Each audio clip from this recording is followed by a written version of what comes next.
Okay, so welcome.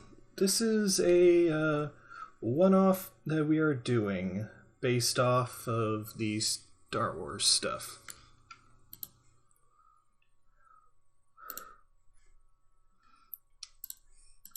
It seems my mic decided to cut out while I was speaking it, but welcome. We're doing Edge of the Empire today from Fantasy Flight Games. Basically, it's set in the Star Wars universe, and this is the line designed around playing basically Han Solo type characters.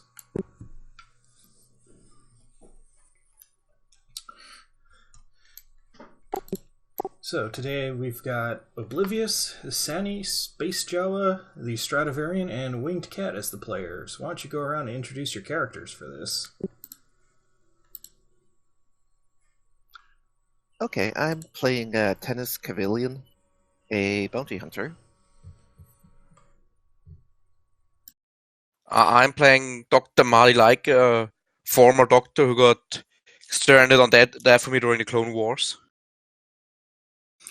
I'm playing Vulyn, a drall who, theoretically, he's an analyst. In practice, he's up to shenanigans.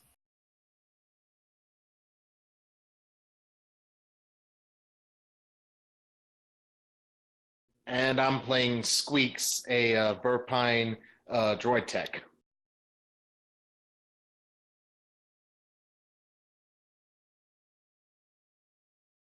Tragically, disappointingly, I am not playing a Jawa. I am instead playing a mirialan Jedi.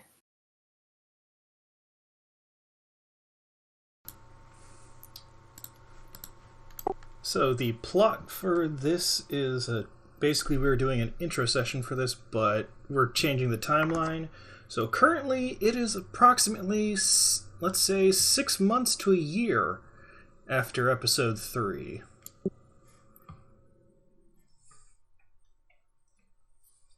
So it's pretty close after.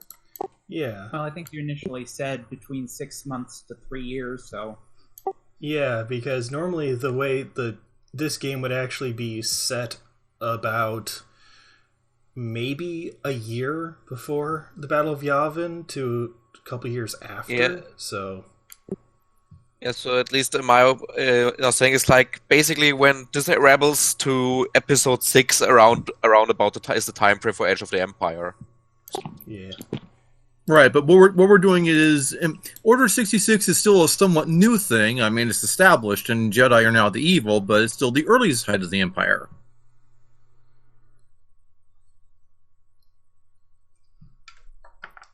Labeled evil. Not evil, labeled evil. Well, there was air quotes in that. I could clearly hear it. Ah, I missed it. Oh, I thought there was the big asterisk from a certain point of view as a footnote. Yeah, I think some of that shit. Sorry, a pair of scissors went flying. Well, Ah. Okay, we're good. okay. So since this is Star Wars, normally this would be where we have the intro crawl and the theme music. We don't get that, however. We could just No. We just Dread we just could fast go with forward the Grid Clone Wars theme tune. Fair. No, not even that. Just like that little the staticky logo, and then it cuts to black. So, whatever. Okay. So we do actually have an intro crawl for me to read, however. Just it won't show up as one. Do it. Escape from Mos Shuuta. It is a period of unrest and opportunity in the galaxy. The Galactic Empire, recently formed, is struggling to maintain control over the remnants of the Republic. Meanwhile, scoundrels and smugglers, explorers and expatriates, and fringers of all types scramble for a living on the edges of galactic civilization. It is a hard life, but these renegades have more freedom and opportunity than any citizen of the core worlds. On the desert world of Tatooine, a few such renegades have run afoul of a local crime boss, Teemo the Hutt. Trapped in the tiny spaceport of Mos Shuuta, the renegades have no choice but to steal a starship and flee Teemo's forces. Fortunately, a suitable starship has recently docked at the landing bay. As they flee through the sun-baked streets, the renegades duck into the local cantina to hide from their pursuers.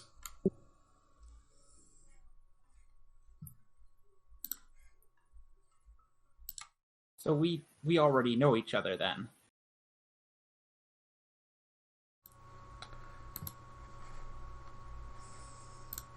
That would suggest that we have already met. I thought we were doing the intro in the cantina. Yeah, I was just I'm going off our assumption that we are basically just all running from a different guy hunting us and all just stuck into the same kit. For want of a bit of cover. You all have reasons to be running from Teemo's minions. For some, it's the fact that you crashed a ship into his palace. Did so not? That was the stupid droid's fault. Others, because he is displeased that the bounty decided to commit suicide rather than survive long enough to be tortured by him. He committed suicide because it was an easy scapegoat to blame. He pretty much... It's the way you never deal with a Hutt, you never say no to a Hutt. Because it's a quick way to get fed to something. Yep. And I linked the Cantina image. I will relink it for you guys. And then there are those of us who have just committed something Teemo doesn't even know about and would like to flee before he finds out. Don't look at me. I just stole a shiny object.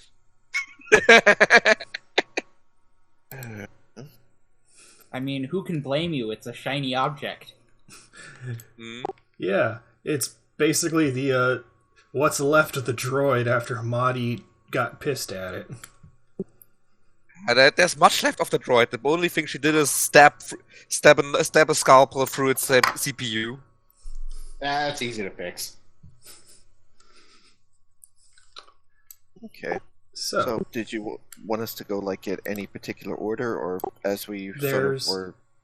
there's a few things to do before that. Everyone mark to strain. Well, are we supposed to Sure. like do a roll for like something about rolling? We're getting to that, Destiny? Jawa. Okay. Oh, but for the Destiny, yeah, we can go ahead and roll that for this. It's everyone roll a single dice for the Destiny pool. Let me get some dice to mark. What do you roll for that particular 1F. 1F, like we're doing now. roll? 1F. Okay, got it. Over here somewhere.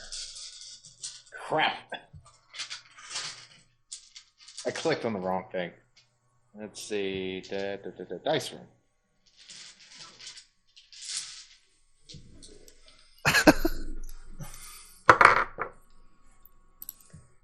I'm somehow not surprised that I got the dark. A ton of I'm kind of surprised that the only marginally dark side character got the 2 light side points.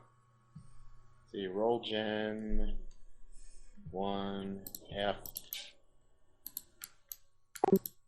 Actually, I just realized I've got the force markers from one of the intro sets. Let me go grab those quick. I'll roll one, and then if Winged, you could total them up. I already have 5 light, 1 dark. And you don't roll one. Only the players do. All right. This feels like the exact opposite of when I played the Old Republic. It would usually be 3 dark and 1 light, and that 1 light was usually me. So then we start with 2 strain. Apparently. Which I mean, we would were running from some criminals. Yeah, I suspect this reflects the stuff we have just been doing right before session.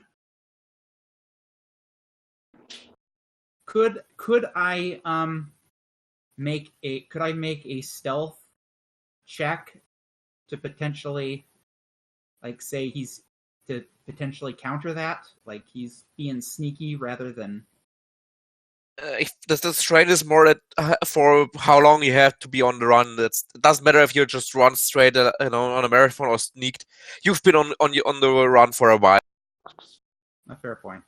Okay, would having the rapid recovery reduce the strain technically? The rapid recovery talent. Out of curiosity. I'm new to this, so I'm just curious. Like, consider what's considered a encounter.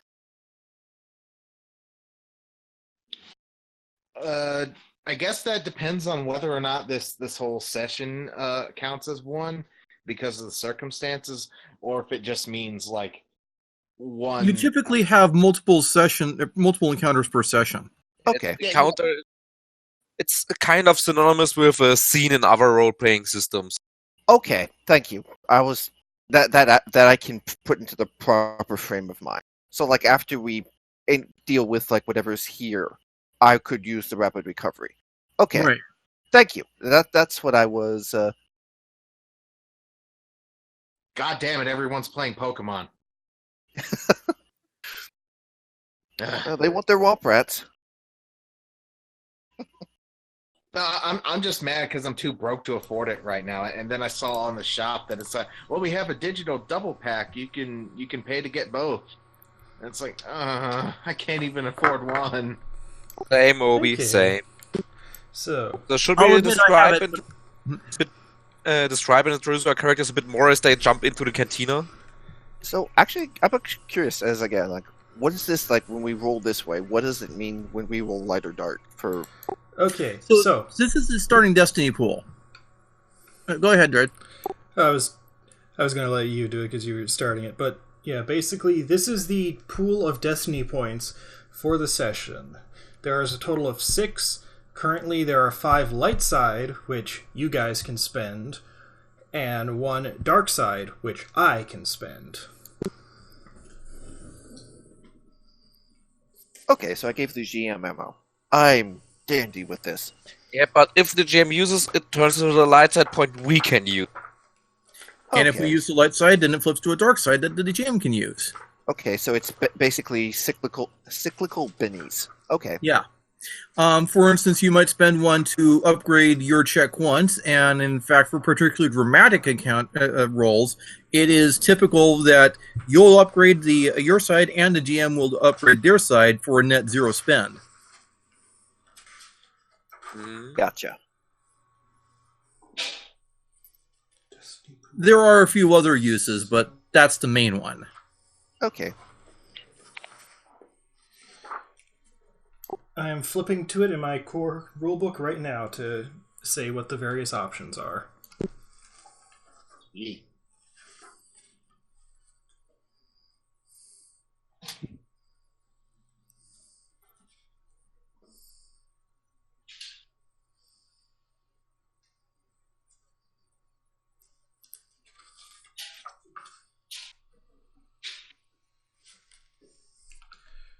So you can upgrade your check, or you can upgrade the difficulty of an opponent's check.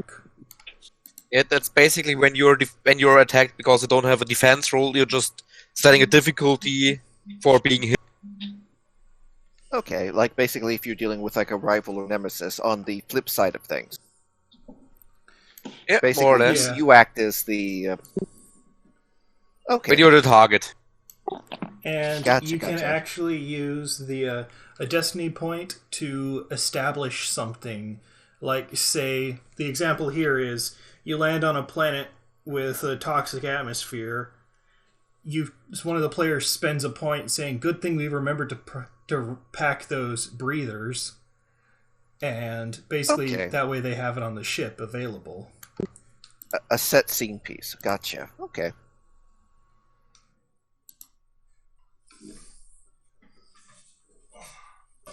I actually So- kind of like that. Yes, so You can also use it for minor narrative stuff, like, oh, well, we really need a stim pack here. I'll spend a destiny point and we find a spare stim pack. Stuff like that.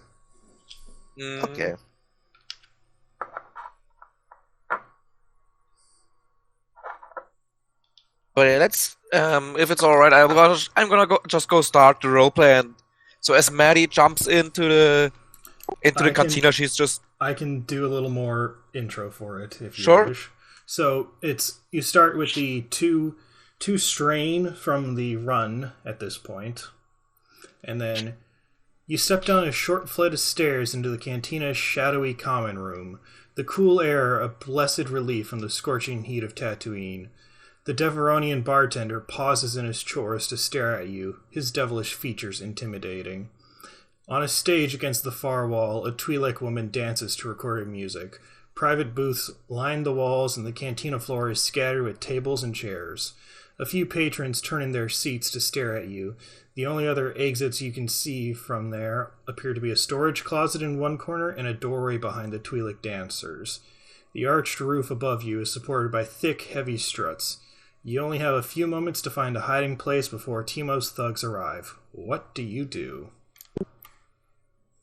Madhi's. I'm going to try and blend in with the most shadowy corner of the cantina that's unoccupied. Mind if I say that Vulyn's already there and in one of the shadowy private booths? Okay, that's a stealth check from you, Jawa. Yes.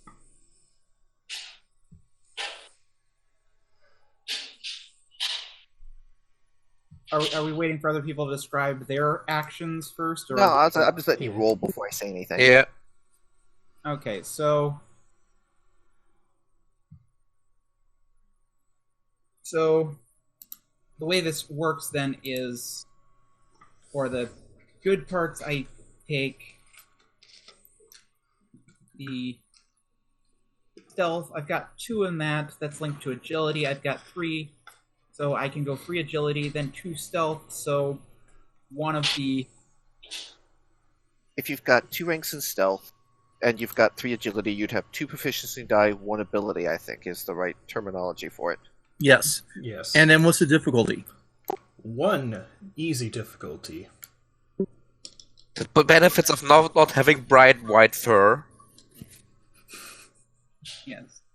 Oh, and also on top of that, I also have sleight of mind, so I can add a one of the blue bonus dice to my stealth to it, unless That there's would someone be the forcing B. me. So 2P, 1A, 1B. 2P, 1A, 1B for boost. The blue dice, I And think, are called 2D boost. for the 2 difficulty die. Just 1D for the just difficulty. 1D. 1D. Oh, and then I roll 1D. Yeah. Yes. And in this system, you roll all of them together to get your total result.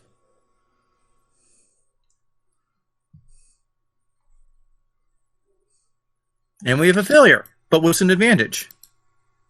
Okay. So a cushion blow. Basically, No, Java makes me stop. You rolled a setback die instead of an ability die. Yeah. Oh. Reroll that, but replace the 1S with 1A. Okay, yeah, okay. Good catch. There we go. Oh, Wow. 5 advantage. That's pretty great. You're a ghost. It's basically my strongest skill right now. Yeah, so you're not technically in combat yet, but I will allow you to spend 2 of those advantage to recover your strain. I will take that. It is a 1-to-1 for those who don't know, for advantage to strain recovery. So with Java's as of yet unnamed Jedi, or I'm probably just not remembering the name. That's actually my fault. I forgot to name my character when I was... The character sheet you gave says Shakanto Visz. Shakanto Visz, yes. Shakanto Visz. Yep. And you can, just for the sake of it, you can actually spend the other 3 advantage to give boost die to the next allied character's check.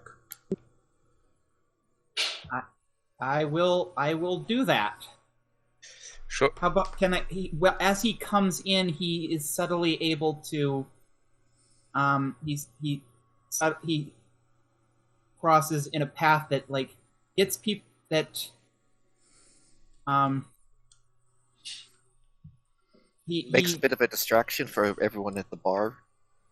Well, or he does it in such a way that he finds someone who looks kind of similar to him, and he kind of crosses by in such a way where people are mistakenly, they aren't sure if they traded places or they're not sure. He finds someone in the bar who happens to be dressed similar to his appearance, and he leaves people confused. Of anyone who's paying attention is confused, like who's who and what's going on. Basically, you just pulled a real-life version of the Kage Bushino Jutsu. Okay. I got that. Yeah. Well, Madhi's not going that flashy because bright white fur for a devaronian, that's not gonna be easy to hide in the shadows. So instead, she brushes all the dirt and sand out of her fur as good as she can. Just pulls together the tattered remains of the old jumpsuit she's wearing, which still reads Dr. Leica on the breast pocket. Leans on, goes to the far side of the bar, closer to the closet. Leans towards her fellow devaronian and strikes up a conversation and just tries to blend in with the crowd I would go more with a streetwise approach to that, if that's alright. That's actually one of the options that's actually one of the things I was going to read off as possible what you could do. That's actually listed as a cool check, but...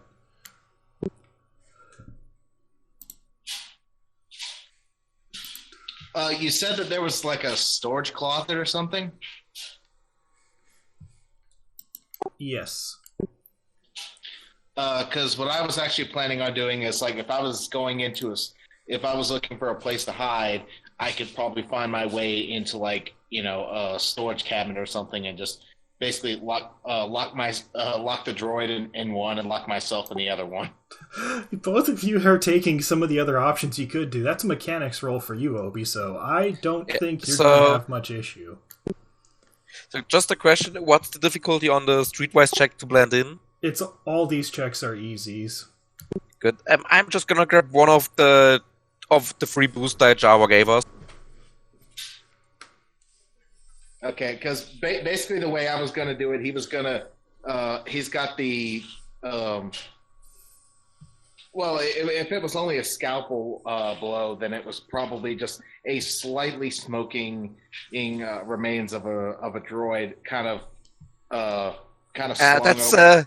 That's a chemically enhanced scalpel. That's leaving vicious wounds. That's not gonna be. Well, I'm saying it would be probably visibly damaged at some point. Yeah. Maybe having a few sparks. There's definitely a hole in it. Yeah. So it's kind of half slung over him, like an oversized the crap of those kind of things called the big camping bags. What are those called?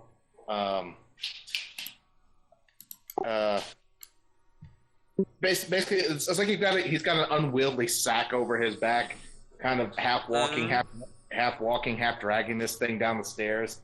He looks around, sees the storage closet, and has like an excited squeak out of his snout, and then he goes in and tries to jimmy open some of the storage things to throw himself and the droid in there. Let's see. So it's roll Jin. I actually ran this as a And Well, you're meanwhile, putting your Sani code got together? a triumph. and Yeah. Hold. You guys are overlapping a bit. Yeah, I would like to finish resolving my stuff by now, sometime. okay, yeah, you definitely passed, and I'll be honest, I'm not sure what you could use the triumph beyond. Well, the minimum possible is use the triumph as an advantage to recover both strain. Yeah, that's what I was gonna say, and then the I was more asking if I could just basically swindle with the sword to swindle someone out of their com, or if that's going too far. Swindle someone out of their what? Comlink? Comlink. Okay. Yeah, you can do that. I'll say that you managed to get the bartender very focused on the conversation and happened to snag the comm link that's stored behind the bar. Okay, so I've got four intellect and 2 points in mechanics. So that's 2 green and 2 yellow? Yeah. Yeah. And 1 purple. Okay. Let's see, 2 yellow. So 2P, 2A, 1D. Wait, hold on. Say that one more time. 2P, or sorry, 2A, 2P, and 1D. 2A, 2P, 1D? Yes. Mhm. Okay, I think I got that right.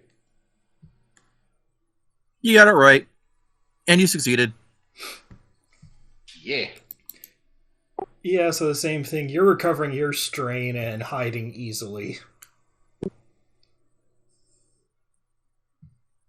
Okay, well, Strat? I'm sorry. Go ahead. You go ahead. Okay, he's basically, as he sort of comes in and all, he's basically going to play it cool, as it were, literally, with Skobal, as he sort of just comes up, sort of shakes off some of the dirt and sand, and pretty much goes to the bar and orders a drink calmly, like this is where he wanted to be. And I'll be Cool. using one of the boost die. And that is a cool check for you. Yep, With the Pink Panther music playing in the background. one success, one threat. Dun, dun, dun, dun, dun, dun, dun, dun, dun, dun,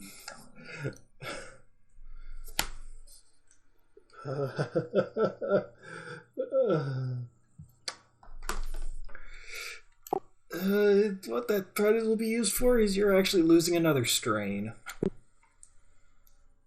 Or should I say That's fine. taking, so you're at 3. Hmm. Winged, you're the last one to roll. Okay, so Vulyn's looking around the bar, seeing the darkest, most nondescript part of the bar, probably one of the unused booths, for him to just stop there and blend right in, dark on dark. So I'm thinking that's a perception check? Stealth check. Because you're hiding, you're not trying to see someone who's hiding. Okay, then, good ambush spot for a knowledge warfare for a good ambush spot for a place where the thugs are unlikely to look. I'll allow it. Okay. And can't also remember there are still dice left over from yeah. So there's Jawa. 1 boost dice left. Oh, wait, I thought, okay, no, wait. Did Sani use, Sani used 1 and I used 1, so... Yeah. So there that 3? leaves 1. Okay. There's 1 left. So yeah, I think Vulyn recovers his strain.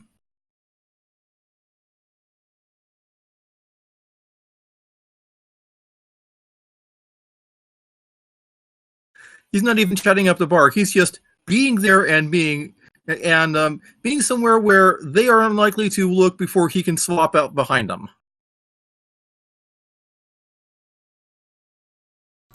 Probably near to the dancer. If I see the dancer before him. Yeah, possibly. But like, everybody else is just interacting with the bar and being social, and he's just, no, this is a tactical area. Okay, there's the line of sight, there's the line of sight. What's the puzzle to get past us? Yeah. Well, certainly not the back door. And just out of humor curiosity, which side was he part of for the Clone Wars? Vulyn?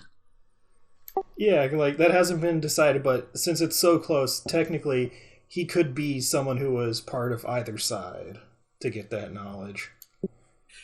Yeah, I'm thinking he may have peripherally been involved with the Separatists. Of course, not anymore. The Separatists are gone, but he was.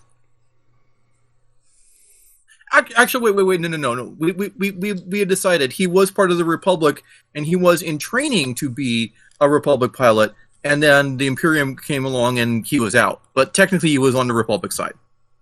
That's good because we have two other technically Republic characters around. Yeah. But... Right. Okay, so yeah, ex-Republic. Okay. So, moments after you hide yourselves, a small troop of pig-like Gamorreans carrying heavy, bone-breaking clubs step through the door. Teemo's enforcers. They blink their beady little eyes, peering around. Then, seeing nothing of As opposed interest, to fish-leg Gamorreans. Or cow-leg Gamorreans. Or Then- chicken-like Gamorreans. Rhino-like Gamorreans. Why can't I Actually- get bacon at the bar? Well, wait, what was that? Why can't I get bacon at the bar? Where you guys are describing all the various things and all. And because Gamorreans are pigmen, so the pig-leg Gamorreans is like a blonde-haired blonde. It's Well, to be redundant. fair, in a situation like this, it could be, for someone who doesn't know what a Gamorrean is. or Fair, isn't- fair. Right. So the reason you can't get bacon is because they've already eaten it all. They are what they eat. They're pig-like. Aw. So much for a good bit of bar food. if I may. I don't think they're cannibalistic, but I haven't seen any proof otherwise, so... Let's let Strat speak to move the scene on. I was just sort of tossing a bit of levity into things. Sorry. To quote Eli, any fucking way. Then, seeing nothing of interest, they grunt and whine in their primitive language and turn to go. You know they'll keep looking for you unless you take them out. With their backs turned, this is the perfect moment to strike.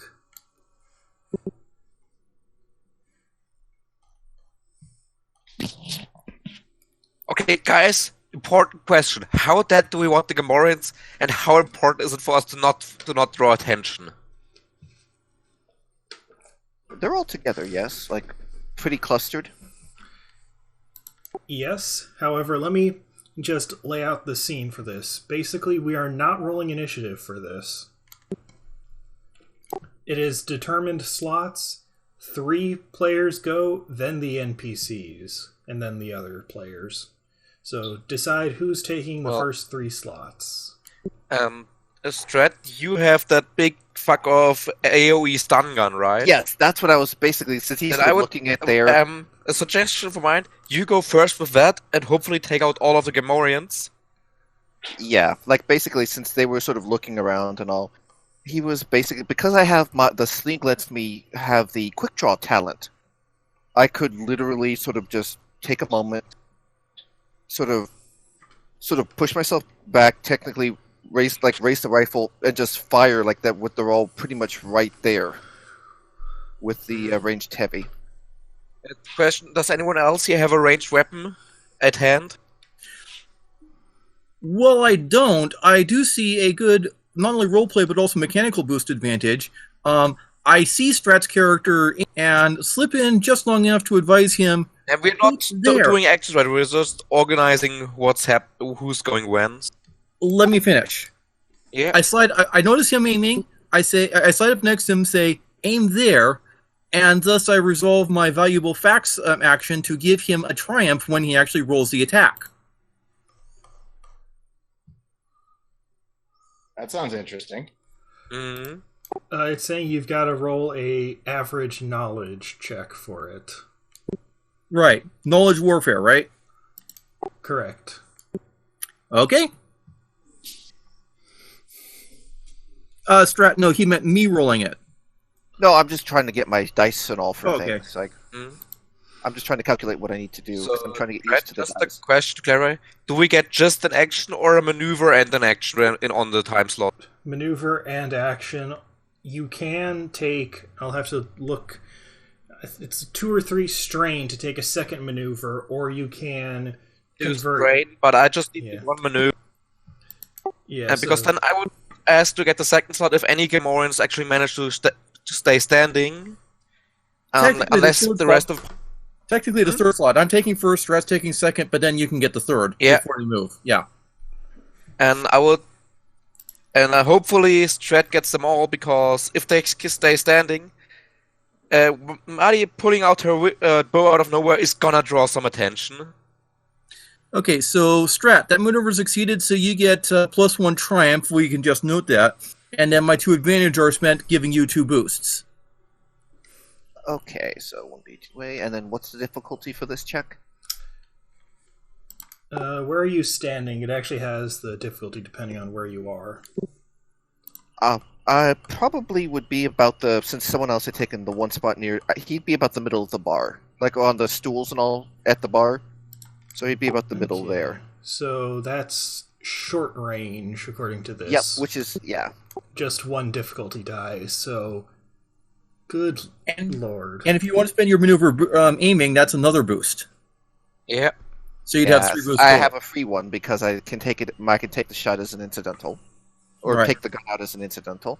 Okay, so 1P, 2A, 3B, 1D. Right, and then whatever you roll, add a triumph and a success to that. Okay, 3 successes, 4 advantage. So that's technically 4 successes, 4 advantage, and a triumph. Damn. So that's 3 extra damage, and you're probably gonna crit twice. More than that, the fact that the Riot Blaster is a Blast 6, the rules... So I'm talking about 20 points of damage. The rules for Blast 6 are, when triggered, targets engaged with target suffer wounds equal to rating. Yeah, so Blast 6 is a minimum of 6 hits. But this is stun damage, though. It doesn't really matter. They're all down. That's good. And you said that there was no bacon in here. Yeah. Also, wouldn't it be 8 damage because the 2 extra successes adding to the blast damage? Well, that's just the base damage, not blast. Yeah, I do a 16 to them plus the 4 more, so it's plus your 2 plus it's 2 advantage to trigger 2 advantage to trigger the blast. Can you trigger the blast twice? Or 3 times? Let me double check on that, but at the very least, the main one you were targeting is getting flung into the wall, and the rest of them are getting taken out by the shockwave of the stun. So it probably doesn't matter how much extra we do. They're down. Yeah. Probably it's better to time efficient to just let them be down and have at it. Yeah. Seeing the effectiveness of the hit, and I'll take a moment to nod to the little squirrel, and go to see about if nothing else, you probably just simply grab the weapons and toss them in his backpack for later use. If they had any guns for that thing before walking out. Yeah, what do they have on them? Clubs. Madhi is gonna walk up to Tanis and just give him a shoulder pat. Say, "Great work." He'll dip his head again as he's taking the last of the clubs from their little meaty paws and is heading out. I got something to read before you do. Yep. The Gamorreans are defeated. The silence that follows is broken by slow, unamused applause. The bartender approaches and laughs a brittle little laugh. I guess your folks need to get off the planet in a hurry. That good news for you is that I happen to know there's a freighter in Landing Bay Auric right now. The bad news is that its captain Trex is an associate of the Hutts and won't just let you on. The other bad news is that the reason I know it's still in the landing bay is that it has a broken hypermatter reactor igniter and won't be flying anywhere until it gets a new one installed. I bet Vorn over at the junk shop has one. Then he points at the door. Now get! Is this the one that Vulyn just transferred registration on? Yes. When the barkeep says that, Madhi just stares at him. A little bit of green smoke wafting up from her hand. She just pulls out her scalpel, points at his chest, says, "If you do not want to suffer an immediate erythrocyte as insufficiency, you'll be going to apologize." Let him be. He's, if nothing else, he's got a good beer, so he's gonna. Yeah, sort of, let him be. Let's go. At the mention of the broken ship, Squeaks is going to tumble out of effectively the broom closet.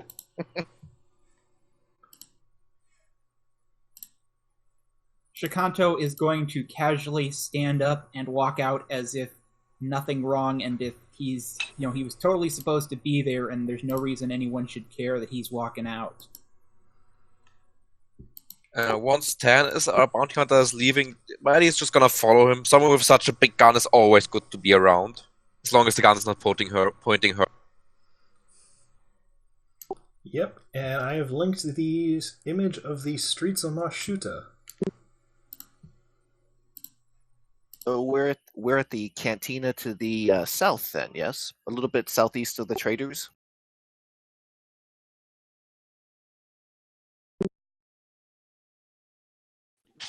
The palace.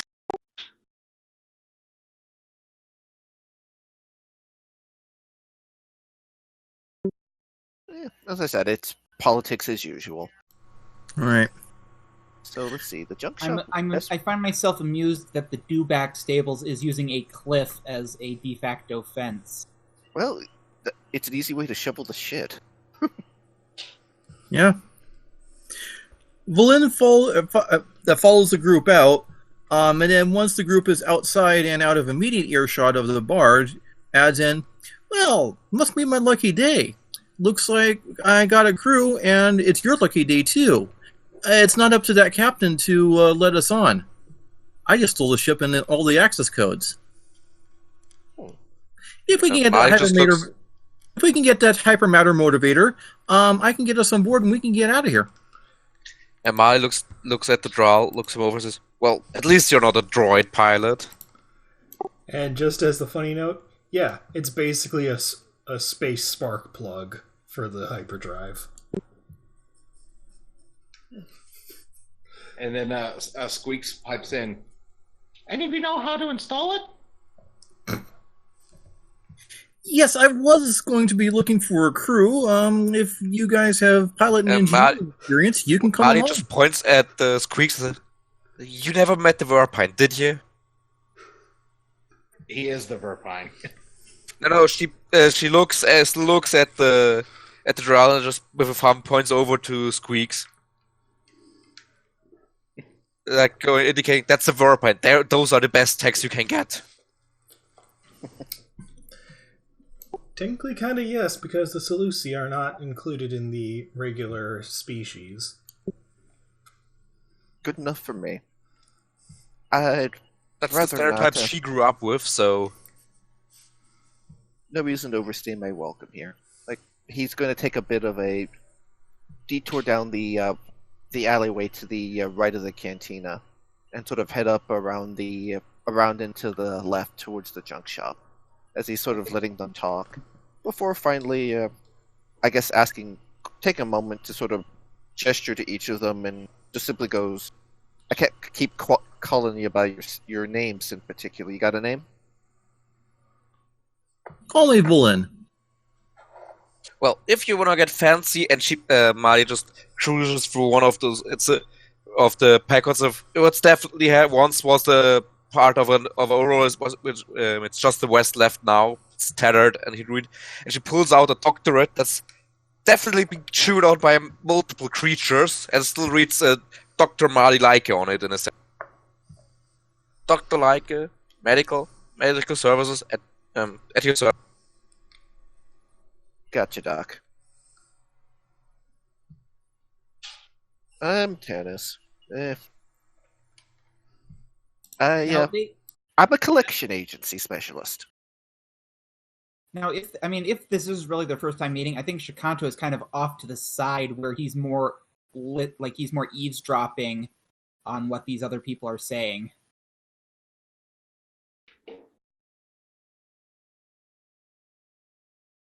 Okay.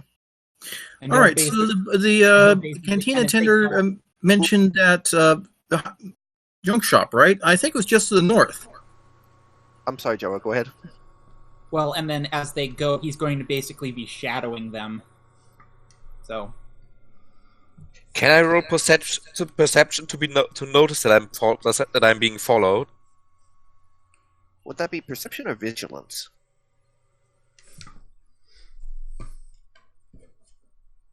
That's a good question. I don't know.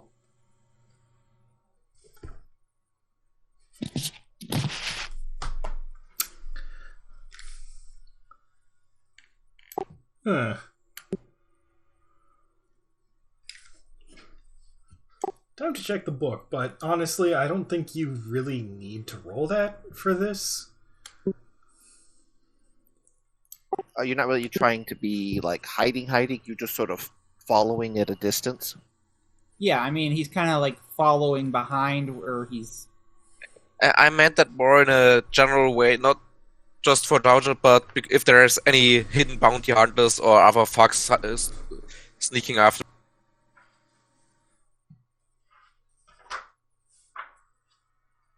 Hmm? Yeah, I might roll more to as a general sense of if anyone is following, not Java's in particular. Because we did just barely evade a pack of Gamorreans looking for us. And when there's one, there's likely more. You can't just have one or two packs. I get where you're going with that. Probably some perception. So it looks like perception is the general trying to spot something. Vigilance is the initiative combat knowledge. Okay, so would this be a case where I mean, my armor type is concealing robes, and one of the bonuses it's add one, I don't know what it's called, but the dark die to recognize, notice where. That's a setback die. Okay. So are we getting an opposed check before we even get off the planet? I was more in the mind of just because I know out of character I know that I was worrying about checking to get general surroundings for any of Teemo's fucks following us.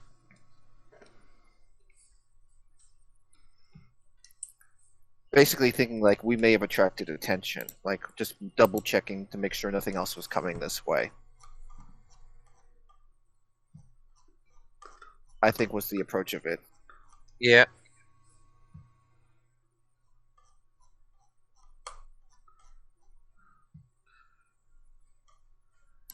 Okay. Is there a difficulty for that?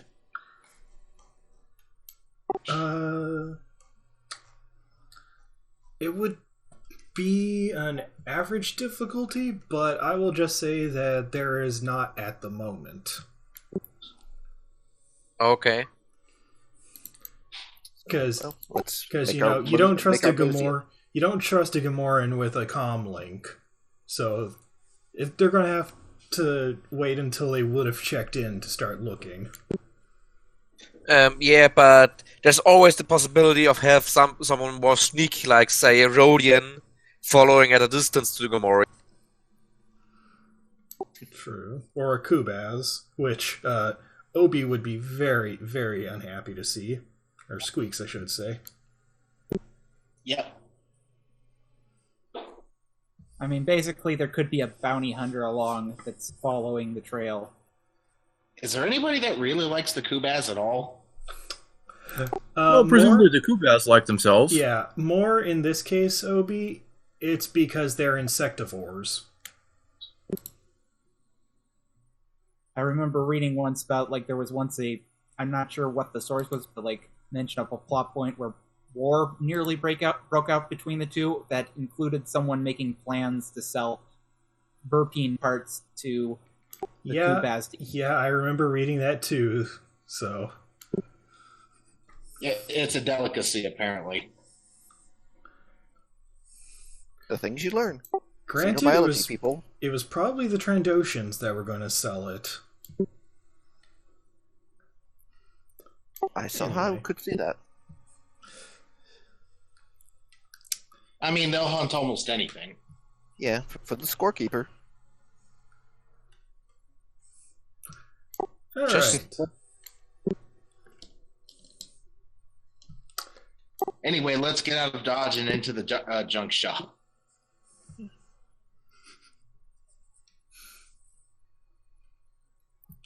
Off we go. What's the junk shop like? The junk Shop. shop. Sorry, go on, Dread. The junk shop is immediately obvious by the scrapyard adjoining the low pourstone building. As you step inside, you see a hunched old human male lurking behind a low counter covered with disassembled droid and machine parts. The man glances up at you and turns to a garbage can-shaped R5 droid standing at his side. He kicks the droid and shrieks, "You're supposed to tell me when I have customers, you bucket of bolts! Go outside and finish stripping that speeder bike wreck!" The droid trundles off with a surly "Whoop," and the man turns to you. "Welcome, customers. As you can see," he points at the racks and shelves and enormous buckets full of scrap metals and parts, "I have anything you could want for the right price."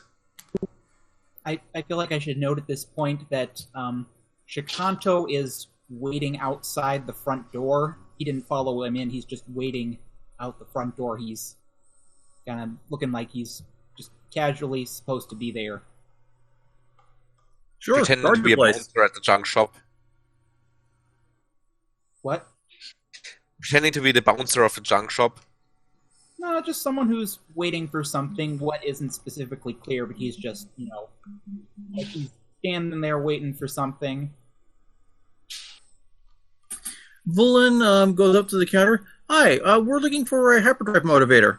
Or hypermatter motivator. No, I only have one and it's already promised to Captain Trex of the Crack Fang. Yeah, we're taking it to that ship. That is actually one of the check options now, Winged. Well, it is technically true. Deceit versus his discipline. Deceit or deception? All right. Let's see. And no one else is helping out? I'm trying to think of how to use, like, probably with some of the skills I have for the social aspects. Is there a way to... I'm just trying to think of a good way to... Maybe a knowledge local or something to kind of add credence to the fact that we're trying to get this thing to his ship. I was gonna have more Madhi walk up with her with a decent deception. Go, please, wouldn't you give or take the part? Do you know what they're gonna do to us if we don't help to get that part there and just play a bit the damsel that in distress up a bit? Yeah, and then Vulyn can list out some of the precise things that he knows that they'll do for another valuable fax assistance. Okay. And I'm going to call this one knowledge xenology because he's going into detail as to what they will do.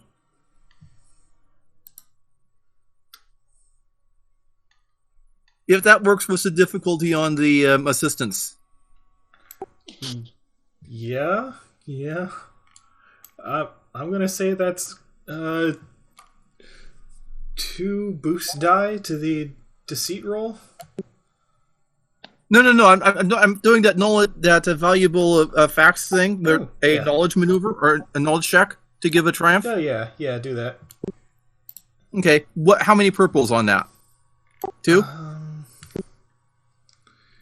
Yeah, it's an average check to begin with. I think for That would be trait. average then. Okay, rolling it. A triumph on getting a new triumph. So I'm just gonna roll the deception then. Yeah, and then add a triumph and a success, and probably 2 boosts at least from that. Yeah. 2 boosts. Yeah. And the difficulty? He said 2 difficulty. Oh, hold. One of the things you can spend your triumph on, Winged. Upgrade any allied character's next check. I think I will do exactly that. And That's nice. so the dice pool for difficulty is 1 difficulty, 1 challenge. This is an opposed roll. While Sani is rolling, basically you're rolling against the other party's stat, which upgrades the difficulty dice. Sure. With the upgrade from Winged, that's 2 proficiency, 1 ability, 2 boosts against 1 difficulty, 1 challenge. Mm-hmm. Correct. Right. And add a triumph into success to that from my roll. Yeah, you're... In this case, if it's still allowed, I'm gonna take 2 of the adventures to get rid of my strain. Okay. And then we'll still have the triumph and an advantage and 3 successes left. But 4 successes, as I add a triumph symbol, which adds the triumph and a success to the total.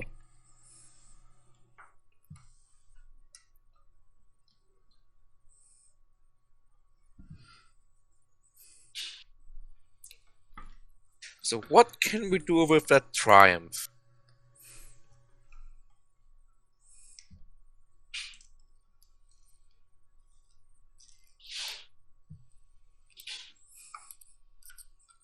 I thought we were using the triumph to. We use my triumph. Yeah. No, that Sani has a triumph to use. How about we use the triumph to, I don't know, convince him to take the astromech off his hands? Sure, I'll try that. And I didn't even have to say anything. Just going to pleading him is like, and we're just you here also. If you could lend us your astromech to just guide us to the landing pad, that would be so great of you. Well, actually, probably more to assist with the ship maintenance. I can actually probably use a charm for that. The approach of, look, we can take the droid up that you're yelling with off your hands for a little bit. We get the part in. We get your mech back. It'll be quick, out of your hair. Sounds fair? And if he needs, Fine. Ow, my throat. I was gonna say, and if we need to further grease the wheels, he could probably strip that speeder The old bike part. Yeah, you could take the old part back.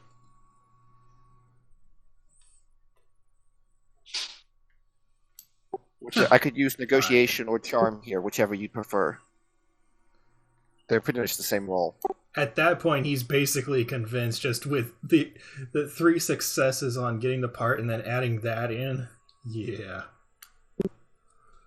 And the triumph that's still floating around from Cat. God, that would just upgrade it again. That's starting to get a little insane with it. Wait, did somebody roll another triumph? It's the floating triumph. No, I got assigned a triumph from Cat, which now upgrades Strat's roll. Yeah, so as a... Yeah, you don't want me to... Do you need me to roll at all, or just... Let me see what his... it's a 1 difficulty, 1 challenge for that. And a setback die. So it would be... okay, 1D, 1C, and 1S for that? Yes. Okay. So... And I have the Triumph as well, so... And the So Triumph... The Triumph upgrades your roll, so you get one of your ability dice becomes a proficiency. So Okay, here's your dice pool based on what I can see. Let me just type it out fast for you. I would be 2P, 1A, 1D, 1C, 1S. Yes. Gotcha. Okay, I'm. It's clicking. So I'm rolling real quick. 2 success, 1 advantage, 1 triumph. This triumph keeps going forward. Yeah. that Triumph really likes us.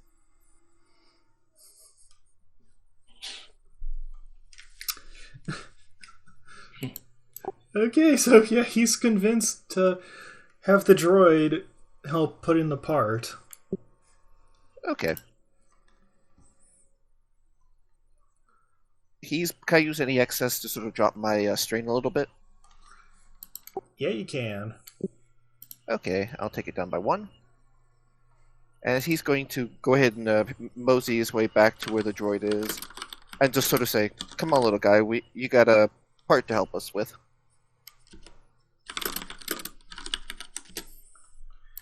The droid follows you, and Squeaks can tell that he's basically insulting his master the whole way.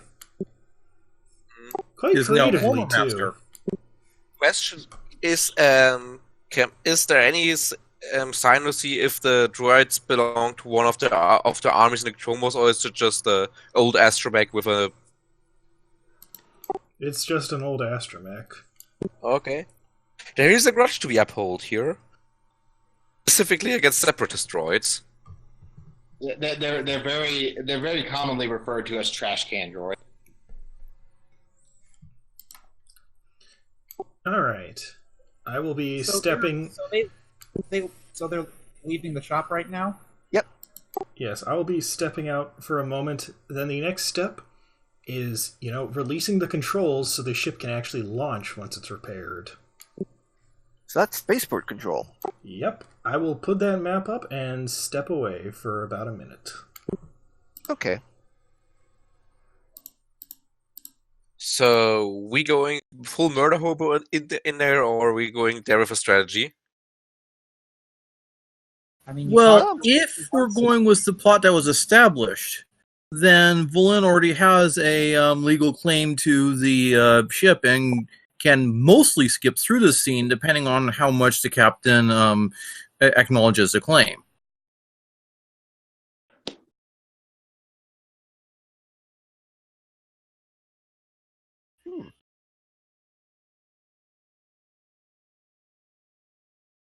Okay, so that's probably short range. That's probably short range.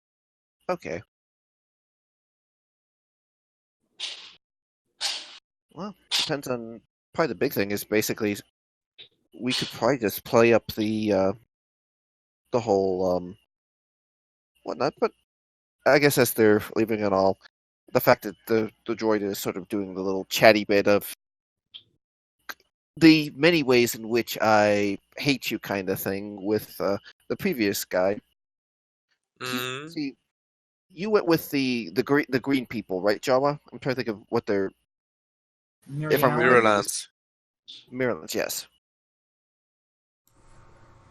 Yeah, the green people with the spiritual tattoos, not the people with the no actual eyes. Yeah, those are Miralukins. Yeah. The Miralukins are not green, though. No, they're not, but the names are very similar, and I've seen the confusion before. Alright. Can I do one thing before we continue on very briefly? Sure. As he's sort of stepping out now, the fact that that one's still there, he sort of look and go, "Can I help you?" To Jawa. You mean when they're walking out the door?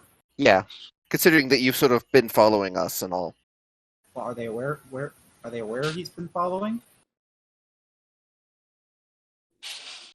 Well, you left the cantina about the same time as we did, and you waited outside this junk shop.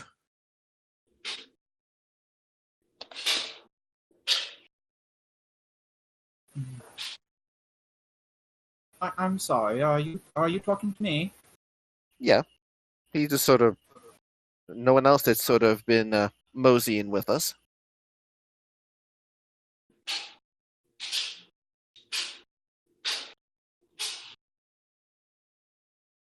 Well, I suppose if you're looking to leave the planet, I would not be opposed to going along with, if that's possible. Okay, talk to the squirrel then. And He'd it's, point and... Marty leans over and says, "He's a drall, not a squirrel. He might take offense." Does he have a drawl? Yes, there's a droll here.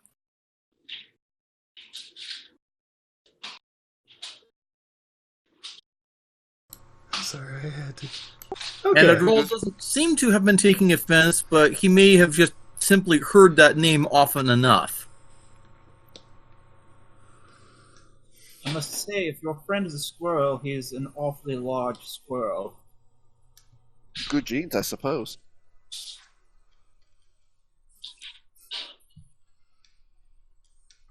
Seems to have a knack for where to shoot. May not have a hand at a bluster, but yeah. Knowledge is never going to go amiss.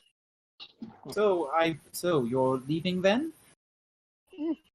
Preferably quickly. I'd no wish to enjoy a Hutt's hospitality. Well, then perhaps we should get moving. The droll is already on the way over there and holding back just enough to get the party to come along. Yes, and Shakanto will quickly follow after. He just the usual pace of moving like you don't have to be in a hurry, because that tends to draw attention. Well, he's not delaying. He's walking as fast as he can without drawing attention to himself. Moseying. While that's going on, Squeaks is going to see just what kind of state their little astromech friend is in currently.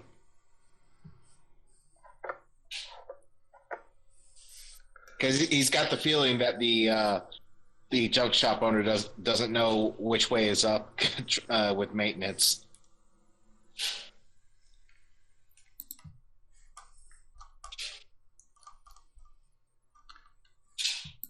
R5K3, I had to scroll to find his name quick, is mostly alright. There's a few cosmetic dents from boot-shaped imprints, but other than that, he's mostly alright. Is it R3KS, a K5? R5K3. Riska.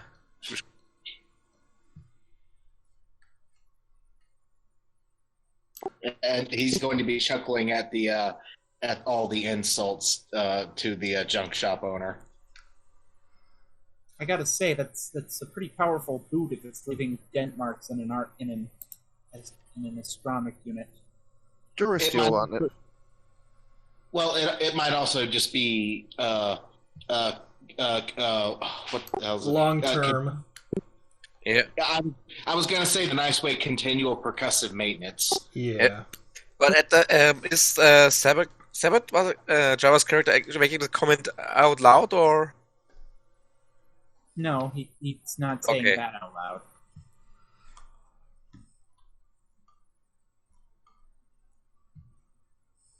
Okay, so I Alright. guess hit.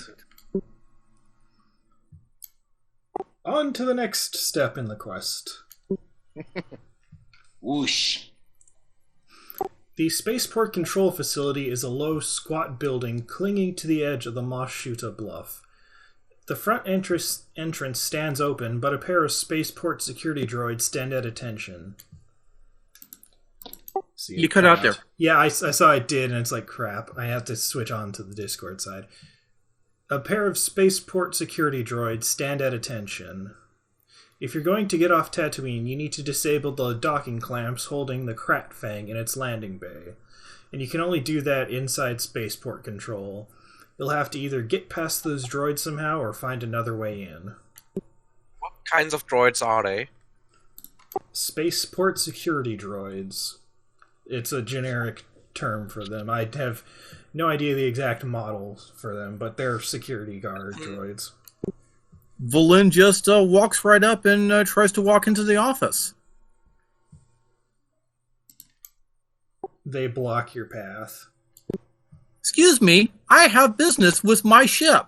And Vulyn pulls out his registration title to show the droids.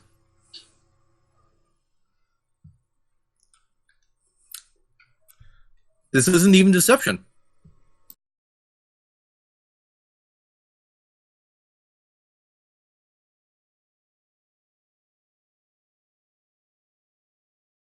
If we were still going with pod element? 1 second. Yep.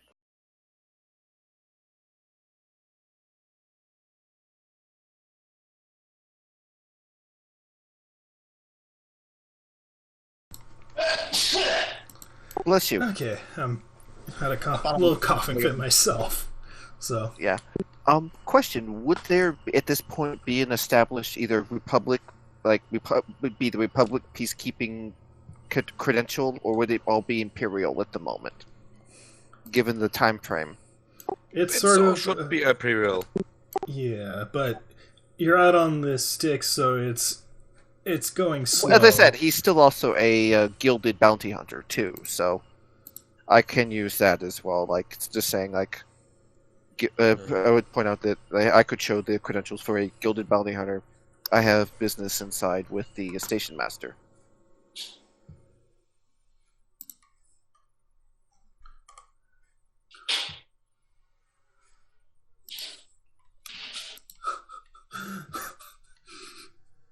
Okay, there is a coerce check for doing that. For the bounty hunter thing? Well, for both of your reasons. And it's coercion versus the discipline, and you both get boost die for your checks for it. Coercion is... Ugh. Okay, yeah, that's 1 key. Okay, so probably no valuable facts for this one because Vulyn is going in directly as opposed to just supporting. And if that fails, there's always a little side door. Right. So not having the skill means just green dice, right? Yeah. Yes.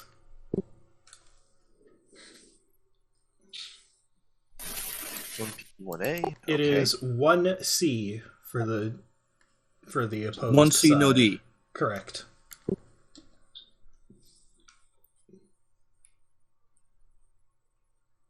Okay. Well, and- Strat, he'll... Nope. They're not going to let me through.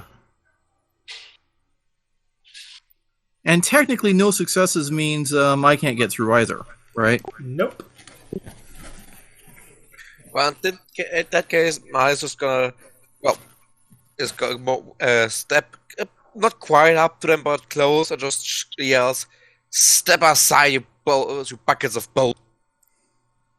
I'll use my advantage to pass a boost die to that check. All right. Make a coerce check as well, I guess, Sani. Sure. I think this is going to make things worse. Just saying. That's not the And problem also, for Madhi. Also, there is a setback die. So that's a setback die, a boost die, And your coerce stat versus And- a challenge die. one challenge die. This may be a time to use a destiny point Yeah, on Sure. something. I'd say, Yeah. like, since we failed, if you want to use it, I wouldn't be averse to it. Alright. Yeah. I'm actually more of a fan of now failing and then just shooting down the droids to get in. But if you guys want to have an actual chance of succeeding this, I can use a destiny point. We've Yeah, got the let's do destiny that. points to use. Let's use them. Sure. I think So it's upgrade your only check one, once. I was gonna say maybe don't start a fight until after we've gotten to the ship, because it's probably gonna take some time to pop that thing in. Yeah. But it looks like the angry doctor made the move. I hope.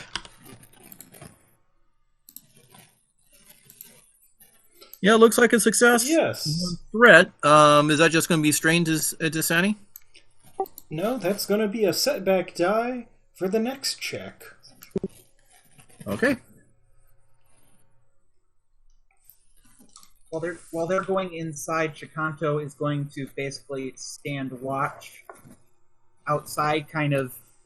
You know how there's a triangle sort of there between the spaceport control of. He's actually going to stand watch kind of near that circular thing off to the left. Overwatch, basically, I think is the term you're looking for. He's yeah, whatever. Stand guard, play lookout, all that kind of stuff. Does that let everybody in, or just those two? Well, there were already 3, so presumably anyone else can shadow us in.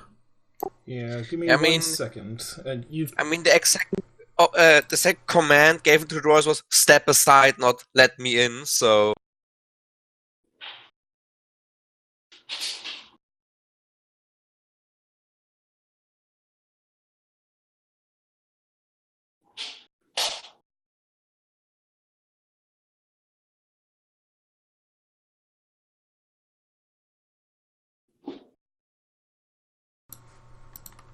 Realized I had to change one part of the thing, so I had to look up quickly.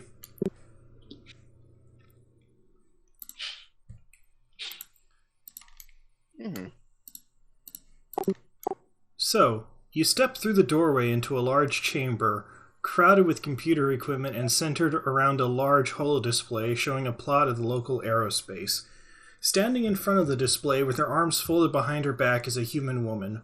She appears to be in charge, and as you watch, she speaks into a headset in a formal, commanding tone. Imperial Shuttle Theta 11238. This is Overseer Bryn with Spaceport Control. You are cleared for landing. Welcome to Mos Shuuta. That stumble with a Imperial Madhi is gonna walk up and just say, oh yeah, that gets me all the time too. I was with the Navy back in the Clone War. There's actually a little more for me to read. A half-dozen technicians of different species work at consoles, and 2 security droids stand near the doorway. Your attention is pulled to the floor-to-ceiling transparent steel windows against the far wall, looking over to the desert of Tatooine, where an Imperial shuttle is coming in for a landing. But yeah, Madhi is gonna walk up to the control lady and says,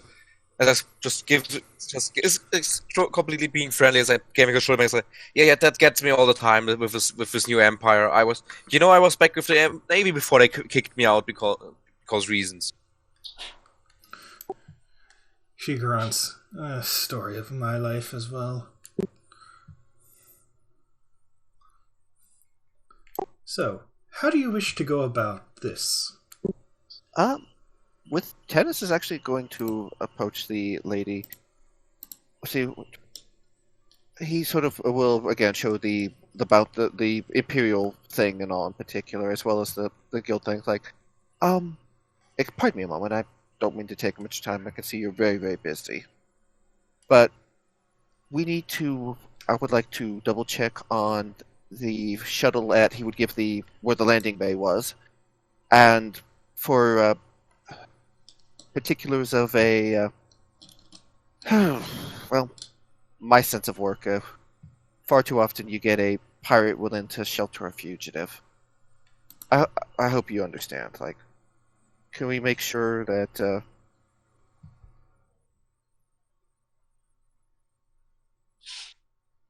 he just sort of like has this look of someone that sort of I'll have the other kind, sort of trying to sort of be sympathetic, because like it's a pain in the ass job to do this kind of coordination and all, especially with the transitionary thing. Like, just sort of trying to charm her in that sense,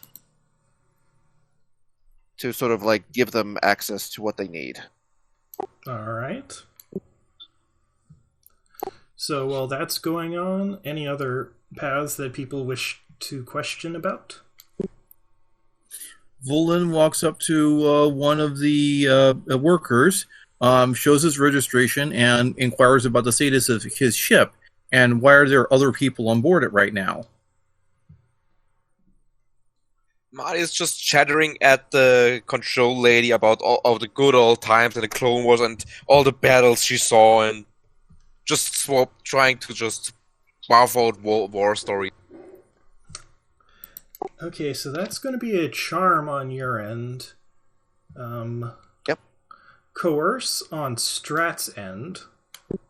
Oh, I was trying to say the charm. Like, he was trying to charm her up for that. Yeah. Okay, then you can do a charm as well.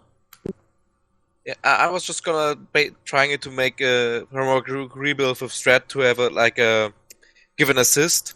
Okay, So yeah. basically, sort of distracting with the talk and all this. Like, Yeah. Okay. Would that just as the boost, or do I have to roll for that? I'll say that adds a boost die to this. Yeah. okay, 1D. What's the Okay. difficulty, please? The difficulty is 1 purple, 1 red, 1D, 1C.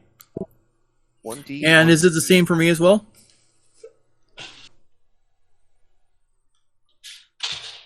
Dread? Actually, I'm trying to figure out how to work yours because that you went a little off track of what I have, so it's one of those I'm trying to calculate that. Okay, I'll go ahead and roll mine while I'm waiting then. Okay, I thought you were saying mine was going to be a charm too. Wow. Oh, yeah, Net 0. You can do a charm for yours as well. Okay. 1D, 1C? Just go with 1D. All right.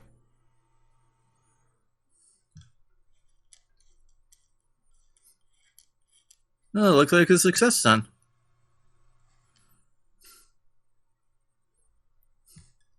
Oh, wait, you were going to do 1 setback, so let me add it to mine. Okay, then.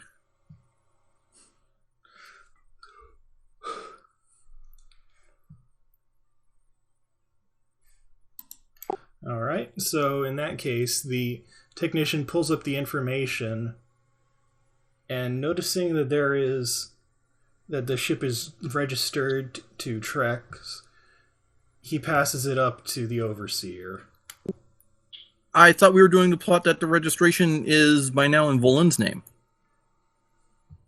It's showing up as a recent change discrepancy. Ah, okay.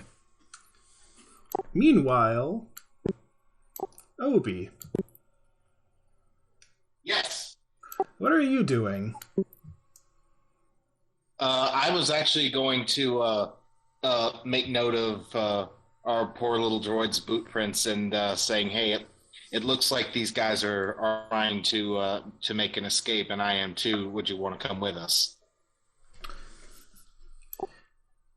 R5 beeps an affirmative and makes mention about how the computers can override the docking clamps if needed.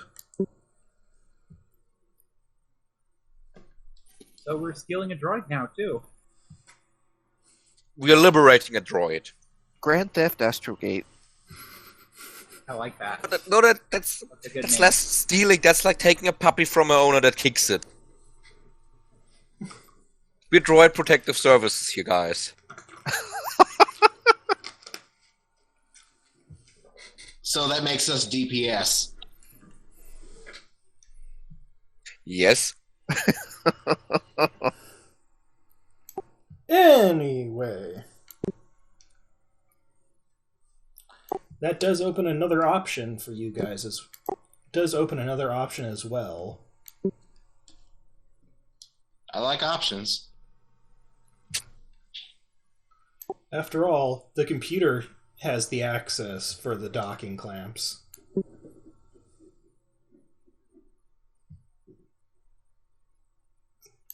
So, while that's going on, Overseer Bryn will turn to Vulyn, correct?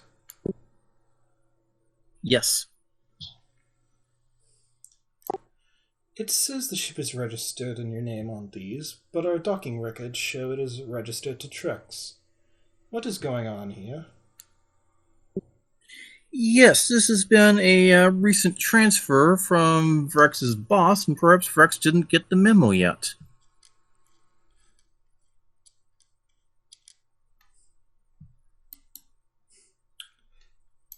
This is actually going to be a deceit check on your end. All right. Because she's not sure, and it's one of those... Wouldn't be the first time someone's tried to pull a "it's actually my ship" story on her. At this point, like, he could probably sort of take a look back to the the Vespine and all is like, hey, we did get his name right. It was heck, it's right there listed. Squeak. Squeak, Squeak, come up here for a moment, please, would you? He shuffles his way over. Yeah, we just got the part that we needed to repair the ship from the junkyard. We're telling us that basically this person, he's just gonna take a moment, put his face to his hands, and just sort of play a bit with the frustration and all. It's like he just sort of looks to the drall and goes, "Sorry, boss." The drall shrugs. Just sort of trying to, I guess, play it a little bit that way with playing it cool with the back and forth with.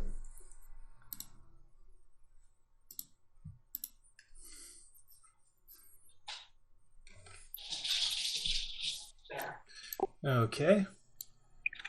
I don't know if I could roll something to sort of help him with that, with the. I'll say that that's a boost die added to the check. And Madhi, is Madhi going to be helping as well?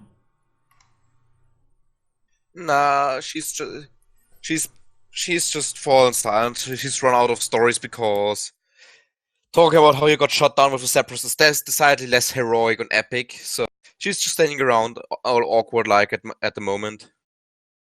Okay.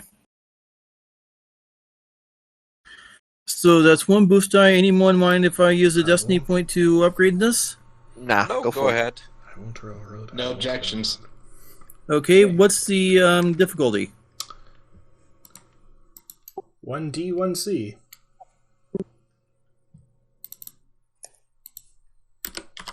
Got it, barely. Nice use of destiny point there, if I do say so myself.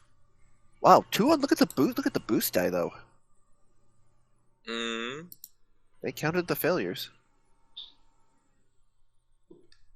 Actually, There were 2 threats rolled and 2 advantages rolled, which canceled out. Yeah, it was the boost die and the proficiency that got it.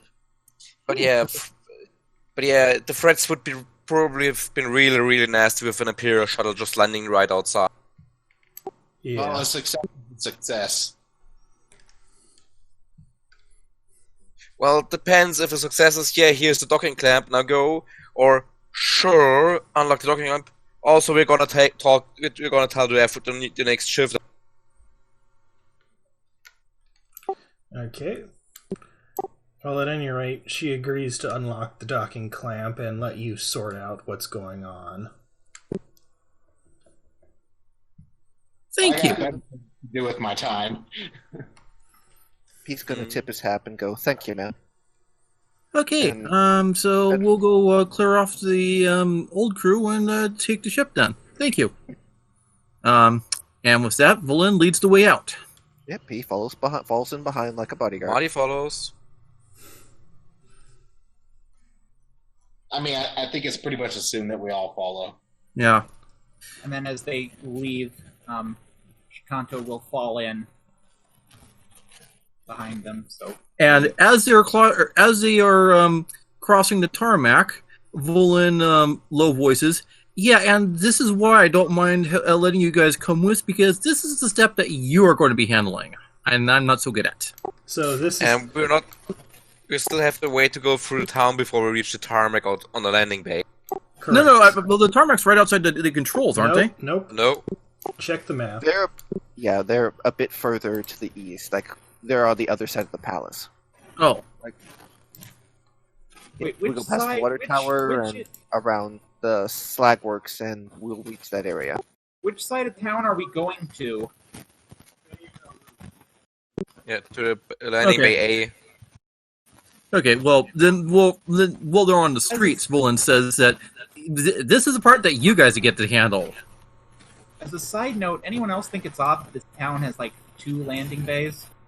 Not really, because one such landing bay fits maybe 2 decently sized freighters.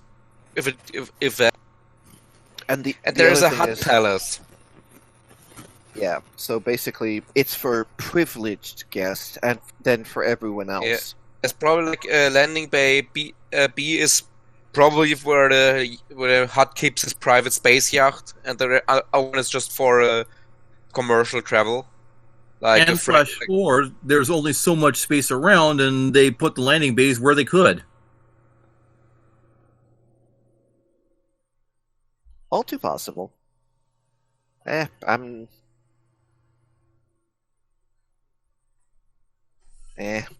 just sort of goes, I'm no pilot. I do what I do. I just catch people. It's a fun little hobby. Yeah, for not being a pilot, bit me in my ass more than once. Story there I'm taking. Well, and she just there's probably still a bit of a smoke coming from the wreckage for the droid pilot crash. That's the most recent example of that. Yeah. Hey, you walked away from it. Right. So, are you heading straight for the landing bay? Keeping an eye out for anyone who may be looking to intercept us on the way. Yeah, this would probably be about the point that someone would probably have said something to someone for a bit of a money bribe or whatever about the fact that the guards are currently indisposed. Funny you should say that. Ah, damn it. Shall we roll vigilance for initiative? Suddenly, the crowds thronging the streets of the settlement part, and you see a chilling sight. 3 soldiers in the white armor of the Empire's elite, stormtroopers. As you see them, you realize the lead trooper is pointing right at you.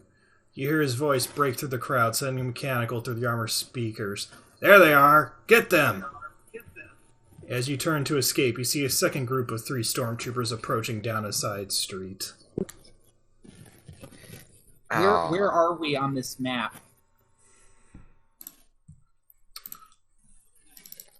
If the crowds, probably the only place really for crowds would be around the water tower. Yeah. By the time we're to the slag works, there wouldn't be any more crowds. It'd be a straight shot. Yep. Yeah. So, are we rolling initiative, or are we trying to pull something off here?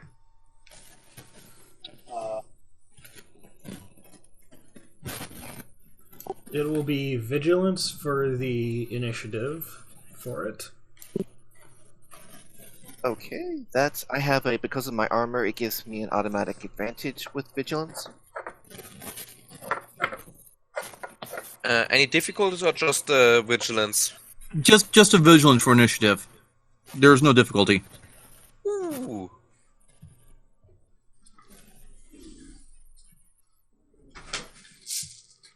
I assume the advantage is a tiebreaker for people with equal amounts of successes? Yeah, pretty much. And then the GM will roll for each NPC or NPC group. And then you don't have your own advantage slots. You're rolling the party's advantage slots, and then we can decide among ourselves who gets what. So I have 1 success, 4 advantages. Let's see. What's that? Is vigilance? Will. Let's see. Yeah, I have the crash armor, which basically gives me an automatic. Java just rolled 4 successes. I assume one of us is going first. We all rolled pretty well here. I also rolled an advantage. I'm about to change that probably because I'm rolling 2 ability and that's it. I did as well, same as Cat. And yeah, everyone pretty much I did. will be spending one of my dark side points to upgrade one of the group's rolls. So it's 2 groups of 3 we're facing. Yeah, 2 groups of 3. Correct.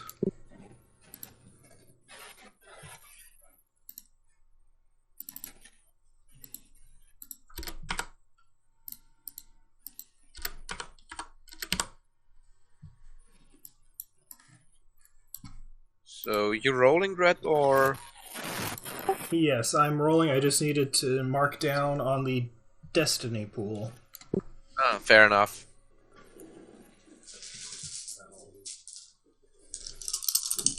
So if I'm tracking it right, that'll bring it back down to two dark.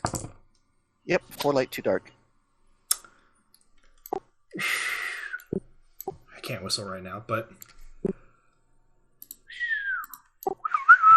Group 2 rolled a triumph and 3 successes. Are you not rolling open? Well, I can, but I had rolled them with my physical dice while you were doing this. Yeah. So, Group 1 rolled just 5 advantages. No success. Wow, okay. So it's the slot with 4 successes, Group 2, then the rest of us, then the other group of Stormtroopers. Yeah. Yeah, unfortunately, you can't really spend advantages or triumphs on an initiative roll. Yeah. And So- then Fair enough. So that a suggestion. Yep. A suggestion for the slots. Maybe, how about Strat goes first again and just tries to hit the high initiative Stormtroopers with his blast? Yeah, given the ones that are shooting first are probably going to be on the assumed on the bigger threat of thing. Makes sense to me. They are at medium range. The other group is at long range, and they have to work their way over, which is what I'm saying for it. Okay. It's one move. It's one. I forgot what the term is to go from medium to short range, right? Maneuver. Maneuver. Thank you.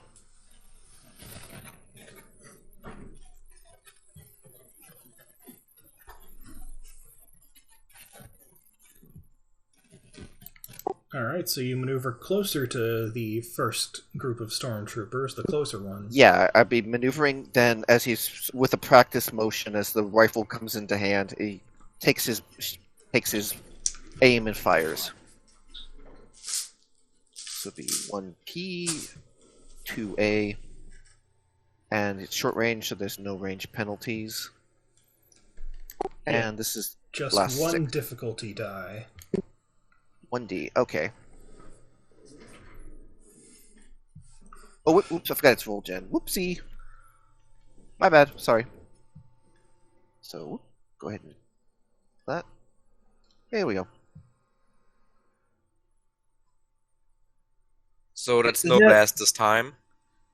The blast is automatic, isn't it? No, that's you need 2 advantage to trigger it. Okay. See, I wasn't aware of that one. Okay, yeah. So it's basically it does a blast, but it's just it goes off behind the actual target, so it just catches the one. Okay. Yeah, mechanically, it's a straight damage, and since you had an extra success beyond the one you need, plus 1 damage. Okay, gotcha. That would be 11 damage on the Any rifle. piercing on that? No, it's purely stun. So that's I one basically sort of- stormtrooper down for the count.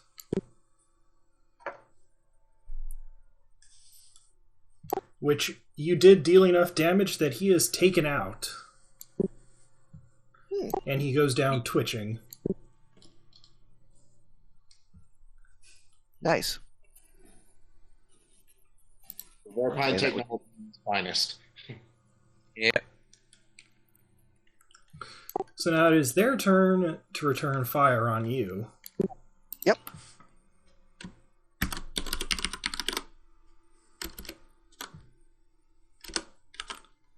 I don't have any I will be rolling this openly. Yep, okay. I don't have any defenses, so it's just soak. And they are at short range. Therefore, it is just 1 difficulty die for them as well.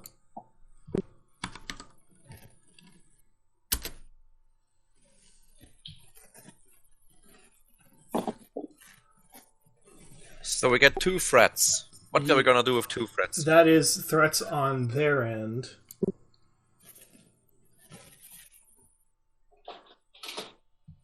All right, I think it's the question. Yeah, I'd say probably the best thing is 2 setbacks to the other guys.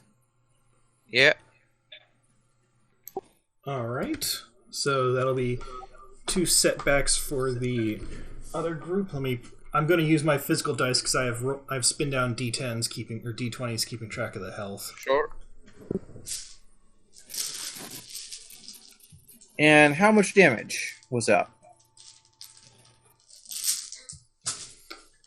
9, 10, 11 pre-soak. Okay, I take 6. And that's wounds, right? Yep. Okay, then that's 6 of 13. So I would, if it's alright with the rest of you guys, I would go next and just try to take out another one of those from that group.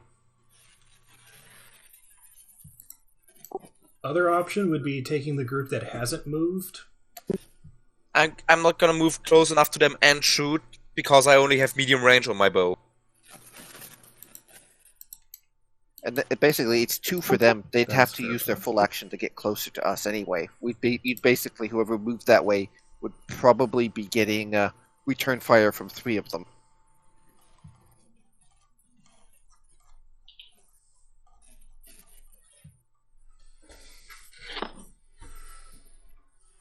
But yeah, any objections to me trying to take out another one of those Strat already shot at? Go for it. Sure. So Madhi just also takes one maneuver to also move to short range, and then takes 2 strain to do a second maneuver,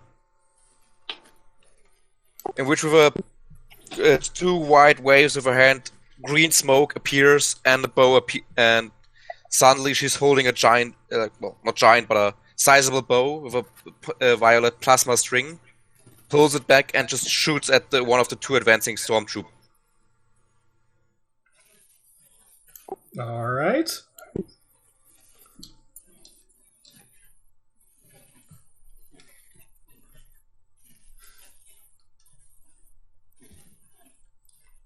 And just note at this point, I'm calling them stormtroopers, but they are still clones because the clones haven't aged out yet. So Yeah, Well, it's still they're- wearing stormtrooper armor, not clone trooper armor, which makes Yeah. a difference. They're clone stormtroopers. oh, So the problem is, how many wounds did it take? Because I think I'm just gonna break them with a Pierce 4 and 8 damage. Yeah, well, I'd suggest in addition, spend that triumph on an auto crit because a crit automatically takes 1 out of a minion group, which means you'd only have to take out 1 who may already be wounded from Strat. You could probably say that, like with the auto thing, whatever, like his gun turns and hits the other one, or whatever. Now I'm just waiting how much damage piercing 4 and the total of 9 damage do. oh, he before- did. And the triumph can kill the other one as well, or just take him out with them being minions. I'll say yeah. Basically, he's not only I'm did it just go imagining- through one, it went through the second one as well. Yeah, I'm just imagining it's like pulling back the string, taking aim, shooting the one through the eye, and the other is just gonna stuck in the chest with the rest of the plasma. Over penetration, gotta love it. And probably from behind a box somewhere, you can hear Squeaks go, "Whoa!" Speaking of which, what does Squeak do? I think we have all the remaining initiative slots before the Yep. other second group. I was actually going to look for some kind of other way to hinder their progress, like some kind of, exposed power wiring or something, just something he could mess with, because clearly he's not going to run up with a hydro spanner and whack him. Whack him. I mean, he could, but that's a terrible idea. Well, they are What at about long the watch tower? range, so Yeah, you would need to have 3 maneuvers, and you can at max get 2. yeah. So you could use your action as a maneuver, take cover, and move out of range. Then I will do that, because, So basically, I don't think- you're moving I up. don't I don't think armored clothing would stand up to a clone trooper's blaster. Yeah, you're moving closer to Strat and Sani. Well, I should get into the character names. Tanis and Madhi. Yeah. So you count as extreme range from the stormtroopers that are approaching. Yay. Question real quick and all, like this. With soak and all, like, it's per hit, yes? Yes. It's I hit basically once or damage twice. reduction, so... Yeah, was I hit once or twice, though, out of curiosity? Once. Just once. Minion Yow. groups roll as a single. The skill... Oh, okay. Okay, gotcha. I was not... Again, I'm learning things. Okay. So that's where the Okay. big threat comes from, is the multiples. No, that's how they manage to roll with proficiency dice, actually. Okay, Squeaks is moving away. I believe that leaves Shakanto and Vulyn.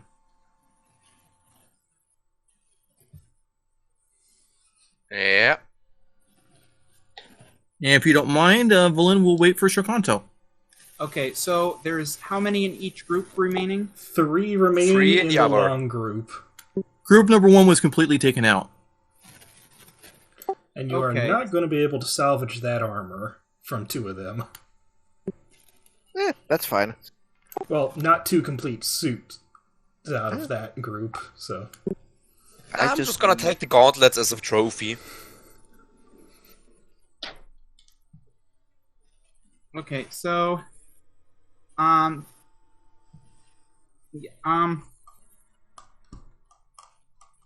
I'm going to use 2 maneuvers to, 1, try and move closer, and also, gonna try and take 2 maneuvers to try to move to a position that's closer, but still behind cover. Alright, so you are at medium range to them, and in cover. Yes. Yes. Is there cover that I could use to try and, well, I guess I'm trying to stretch it, trying to get a stealth. Well, check out if you're there. sort of off to a side path or whatever, because there's a lot of little streets around that you could probably sort of hide with, maybe? I don't know. Like looking, because we're around the water tower right there. There's a couple like alleyways you might be able to sort of get some partial cover from. I don't know. It'd be up to Dread, I guess.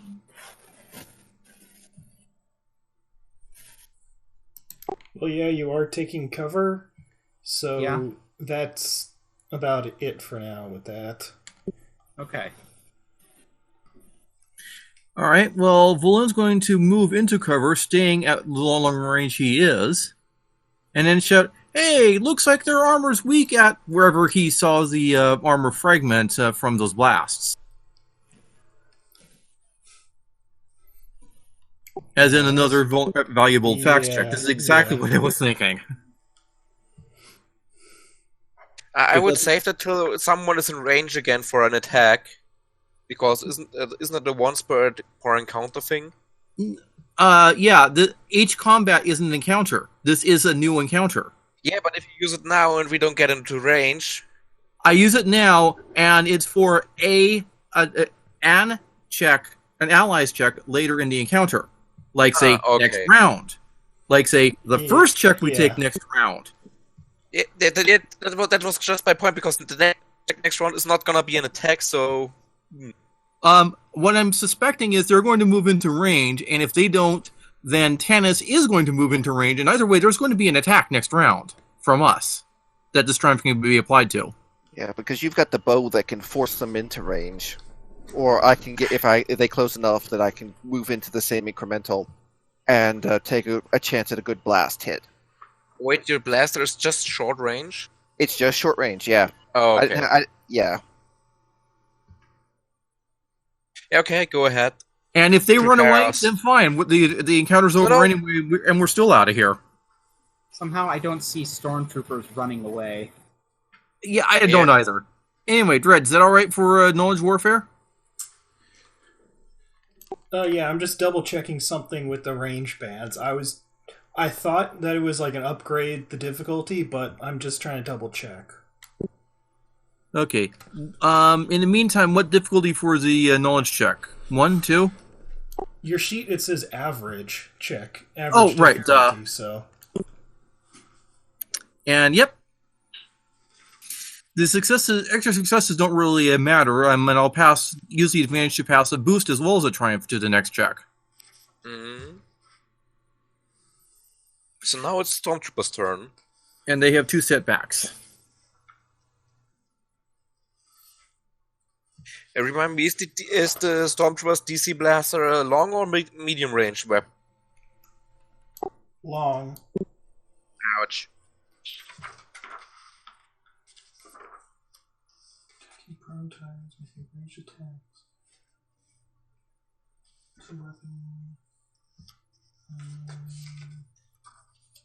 So...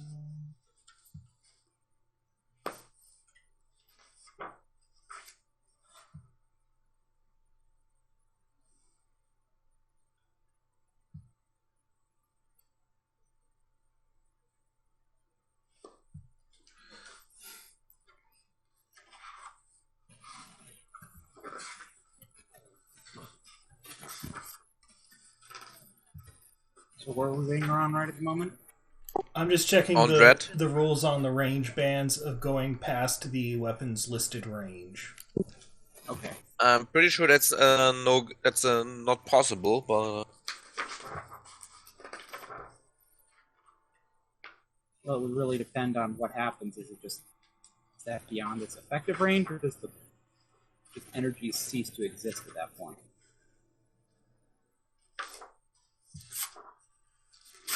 Matter is neither created nor destroyed, but it does disperse. Yeah, it doesn't say anything about it, so I'm just going to say that basically the shotgun blast is too wide at that point.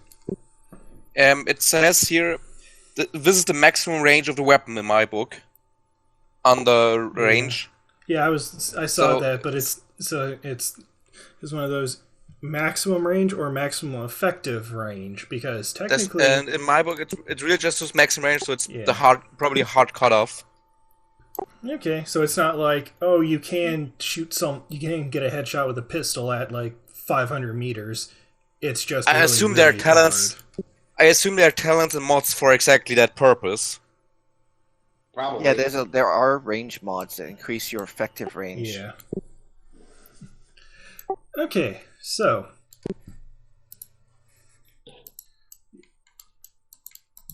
I assume they move closer. yeah, and with a cry of, "There's a Jedi! Get him!" They're shooting at you. I will be shouting back, "I'm not a Jedi! I'm a Switch!"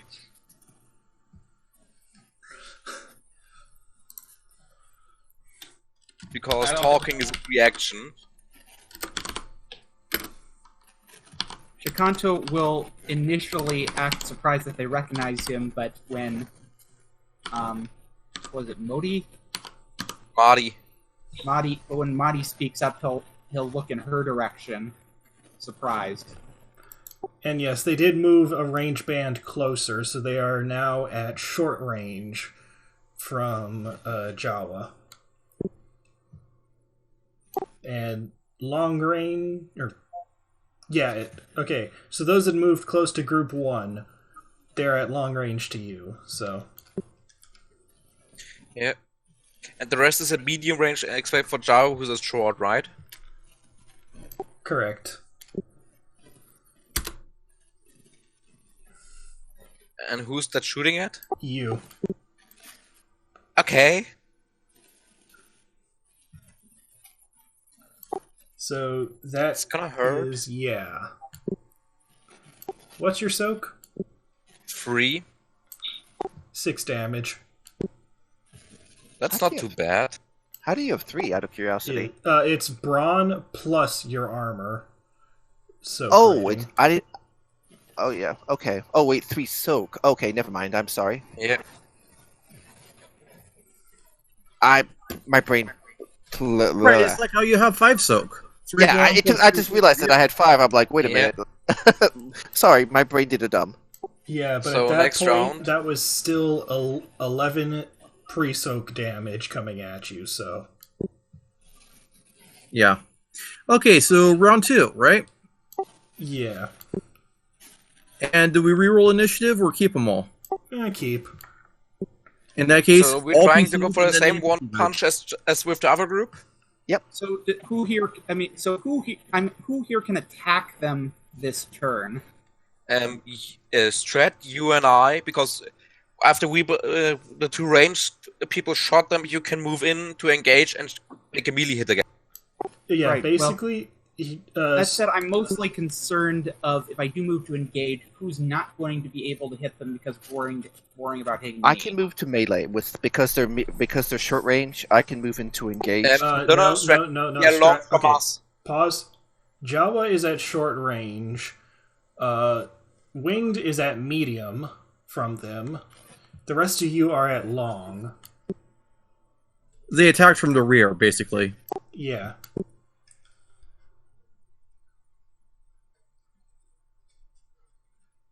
Okay. So it's 2 to go from from long to medium. And the two threat dice become 2 boost die for Sani's next check. Got it.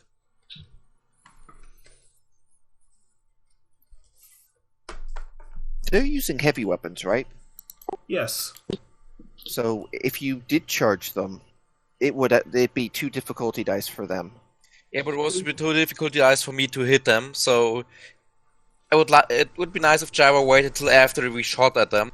Yeah, because I'm Yeah. gonna have to move closer anyway. Yeah, so. basically, Strat, you can suffer the 2 strain, move 2 bands closer, and then short range them. Yeah, so okay, that would work. Not too worried about with that. So that sounds like the best idea. And okay, so 2 strain, you said. So let's mark Yes. that up. Okay, can do. Oh, you said 1 difficulty for short range. Correct. Okay, 1P, 2A, and you said who gets the boost die? Sani. Because Okay. it was targeted character. Gotcha. But you So- get the auto triumph on my last check. Oh, Yeah. yeah. Okay, so 1 triumph, which is Added after Just your roll. roll, and then dang you it. you do not fail, and you have 2 advantage and a triumph. Well, no, wait, I think you need more successes than failures, right? Right, so it's even with the auto triumph, it's still not a hit, but you do have the 2 advantage, 1 triumph. So I could still at least trigger the blast. No, you'd have to hit to trigger the blast. Okay, gotcha. I see. Or can you trigger it without actually hitting? I don't think you can. Flipping to rulebook. Sorry, I'm new, so I'm having to. You know, it's fine. That's an edge case of an edge case.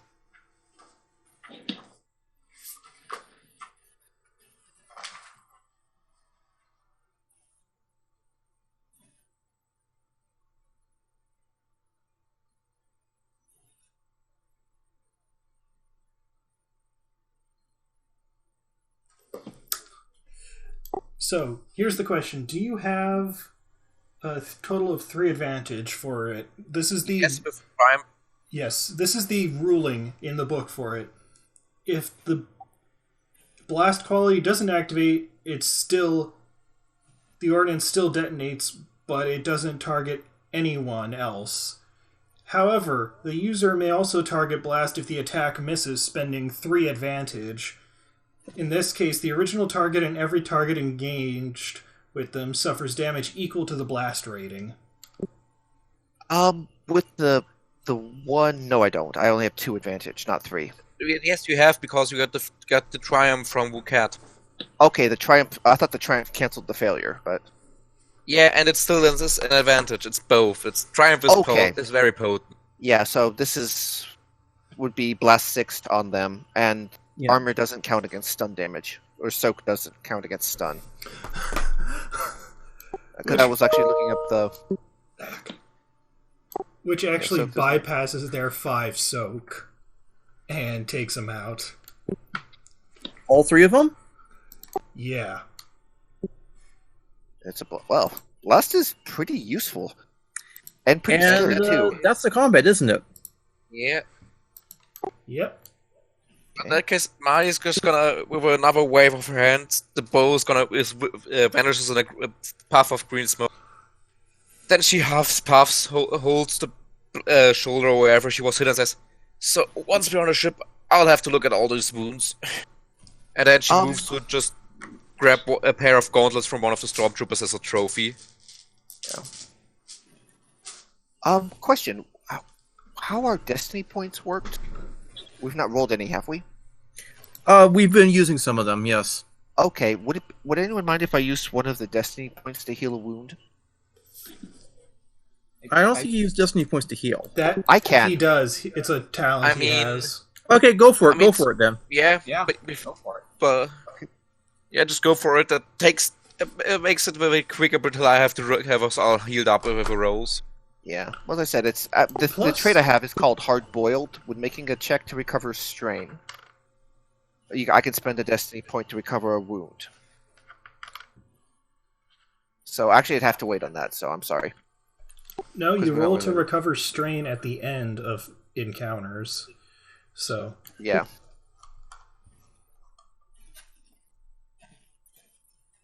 So what do we roll for that? Winged, Sani, do you... Sani, you're the one who asked. Winged, do you know off the top of your head? Otherwise, I'll just flip through my book fast. Not off the top of my head.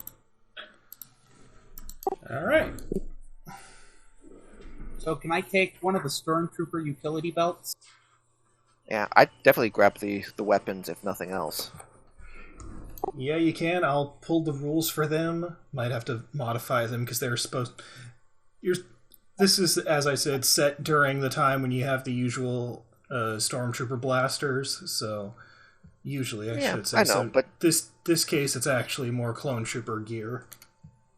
Yeah, but I'm still just gonna grab one of those... If it's Clone Trooper gear, do the gauntlets come with an integrated comlink? The helmets The comlinks would be on the helmets.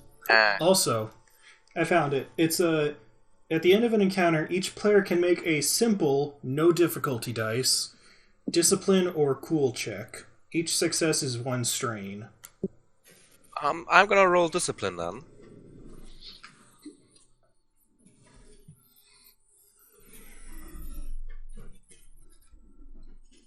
And that means I have no strain left.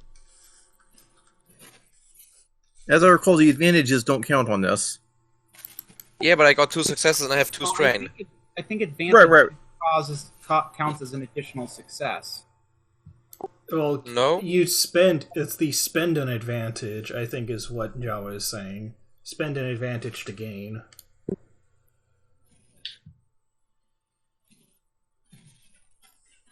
Oops, I forgot I gotta do this, a new thing.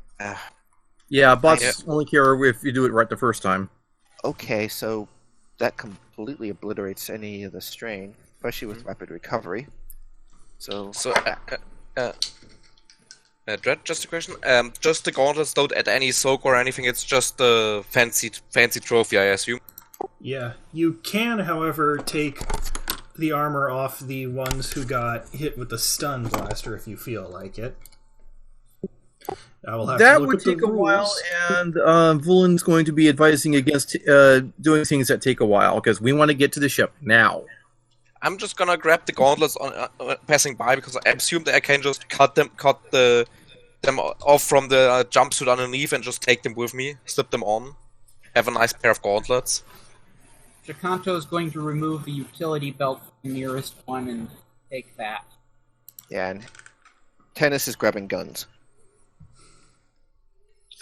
Vulyn's not even bothering taking trophies. Then again, he sees the other guys are, so he's walking ahead a bit to look for further ambushes, and if not, gesturing them to come on as soon as they can. Gesturing the other PCs. Mm. Yeah, Squeaks is already hauling it. Can't blame you. Actually, as you start winging, Madhi just holds up hands and says, "Wait, I'll need a moment to get healed up." And she looks at Tanis. You might want to come with and just ducks into the next best alley where they are a bit out of view.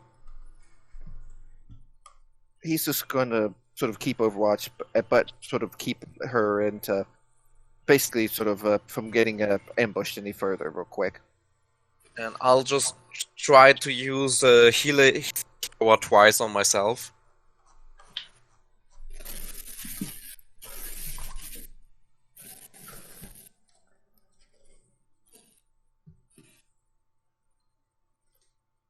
So that's 2 heals, 2 wounds healed, and I'll go for Okay. another try.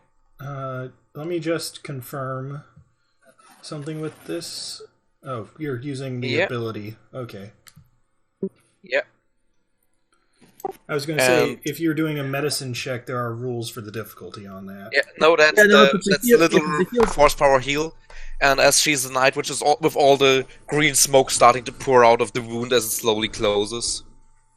Yeah, actually, for this kind of thing, you don't even need to roll it. It's just narrative time. We're out of combat. You have a Well, are few we just- actions, a few uses as a force power. You can just assume it. Are we just doing this out in the middle of the street? No, No, I no. ducked into an ally. Yeah, Like he's in small basically alleyway. in front of the place, so she's not being seen. So Down are and we yeah. continuing towards the landing bay right now? She's healing up before coming along. Also, just Yep. as you're rolling this and as a note, I'm very impressed at how quickly you managed to take down the stormtroopers. Yeah, I said that the Night Witch bow has a very perverse stats, and the stun blast is the other nail in their coffin. Especially considering it's like, it even says, you may wish to have them flee from this, as one of the Yeah. DM notes. Well, I assume these pre-gen characters don't come with a blast 6 stun weapon or a piercing 4 bow. Nope. Not usually, I don't think. Yeah, you recall my comments about limiting how powerful I was making my character to limit relative to the others? That's because I saw the others were being powerful enough. This is the party you got, guy. I know. It's hilarious, because So, I will say... as Mari's wounds is basically just a pair of deep scratches now, she turns to Tanis, say, you want some too, or are you... Perhaps we should save this until we're ready to leave. Well, as I said, We're not I'll in be okay immediate for the peril. moment. Well, okay. She Wait just till we get on shrugs the and ship. moves on. Yeah, just wait till we get on the ship. He's basically not going to comment on the whole of it, like, because we did get to hear one person yell about the Jedi thing. We got to see this person do another. That was the stormtrooper yelling. Yeah, and Yep. Madhi basically get back, I'm not a Jedi, you stupid idiot. Yeah, and she basically... I'm another Force she user. She basically confirmed it for all intents and purposes for everyone to hear. It's one of those, like, plausible deniability is the name of the game here. Right. So the hangar image is actually too big to send through Discord, so I have to send the individual parts. Oh, fun. Huh. Okay, I guess that is a big hangar bay. You can tell which section is which based on the shape of the ship.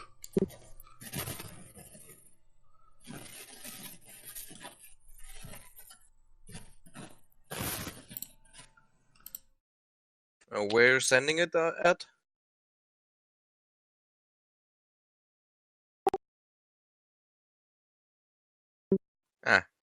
Because I'm not Okay. seeing anything, so...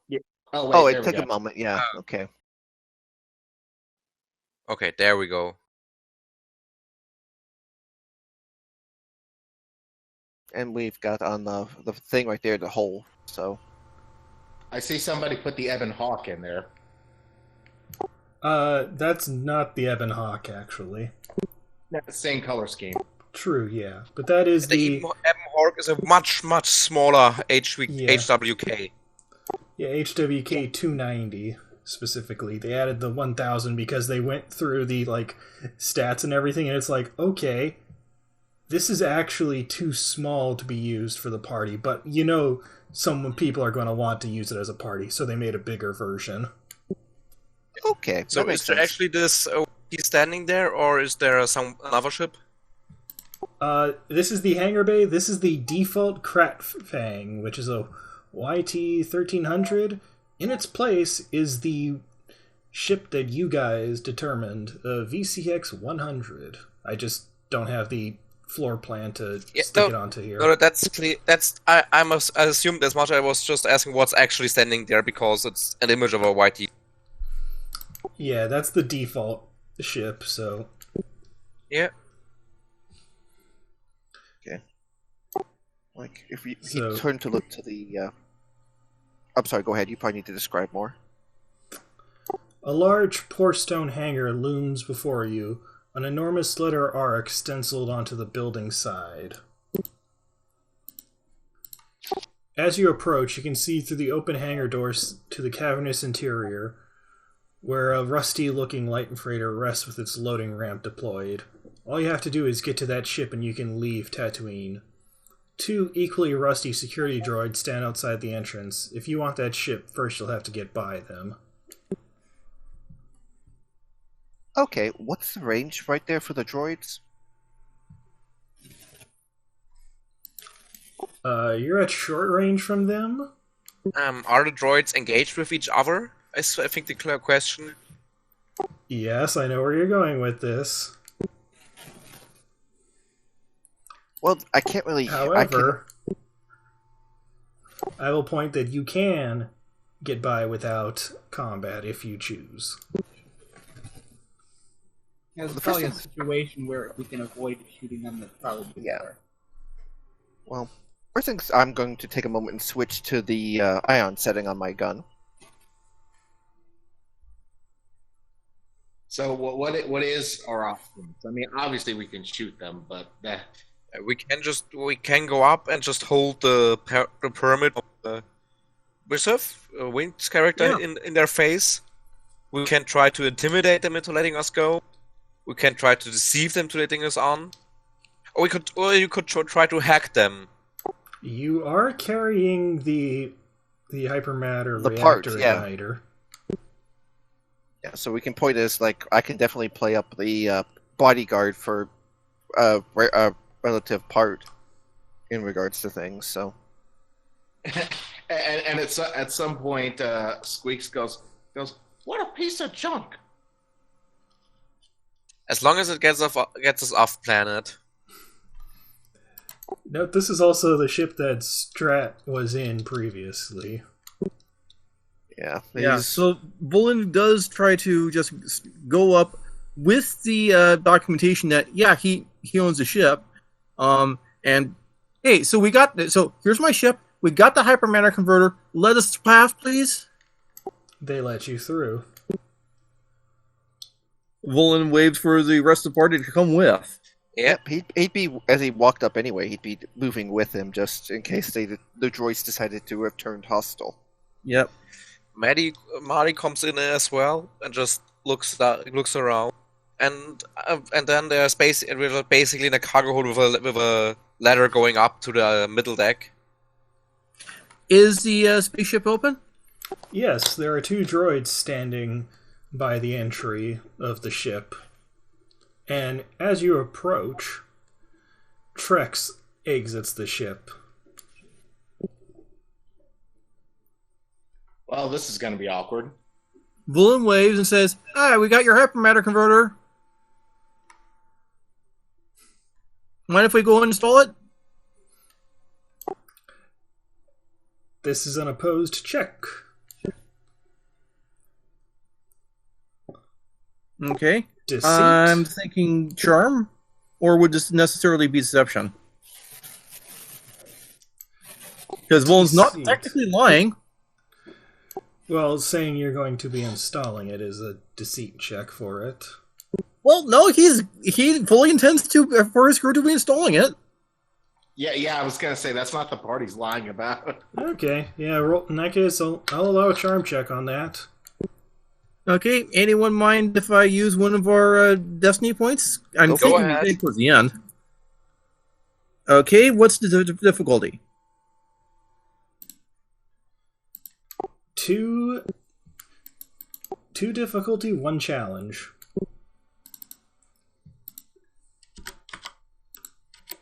Ow, my neck. Okay. Um, Whoa! Succeeded, but was a despair. Would we be able to use the fact that we have the astromech droid as well to sort of help? Oh wait, you're charming. Never mind. This is not the installation. Yeah. I'm trying to get past. I'm thinking... Success with despair, that's, Hui.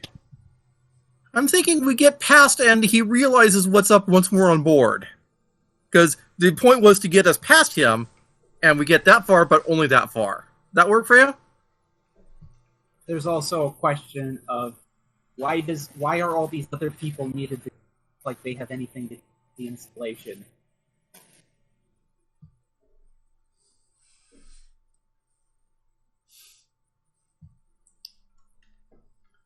Okay. This means your check for it is going to have a upgraded difficulty, winged. My next check? Yes. Okay. But we got on board, right? Wait, do you mean his specifically, or the party's next check? His specifically. Okay.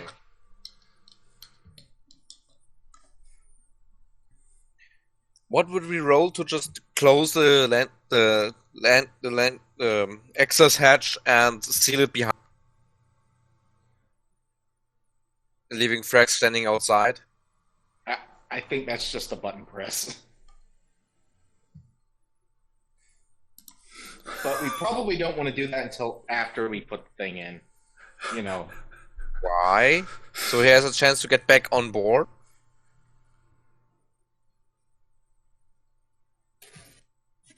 So why are we stealing this from him as opposed to, going with him? Because he works for Teemo. Ah. He's the one who... So basically, it was Tanis' ship. Teemo took it and gave it to Trex to replace the original Cryat Fang. Ah, okay. Yeah.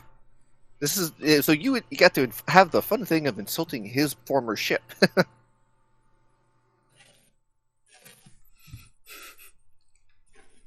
Yeah, it's not like a Hutt to get paid twice or three times for the whole deal if it can. It's profit.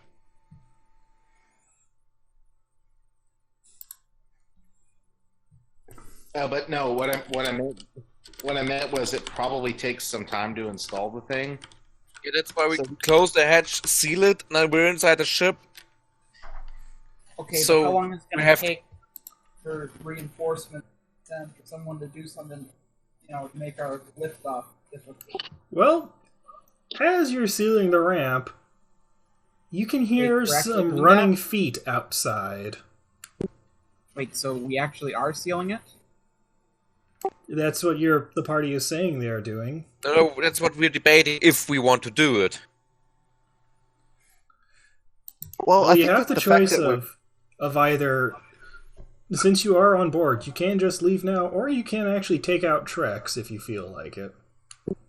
And the It's droids. too much work. Let's just seal the hatch and just make sure no one gets in till the mechanics fix the ship. Oh, I thought we couldn't even take off until this thing was put in. Yeah, but if we close the hatch, no one gets in to disturb us. It's the hypermatter converter, so we can't do hyperdrive, but we can presumably take off. No, the hypermatter conserver is basically the power plant of a ship. Oh. Yeah, the piece we needed was like a spaceship. the primer for the generator. Yeah. Roll an easy check. Easy knowledge check. Okay. Give me a moment.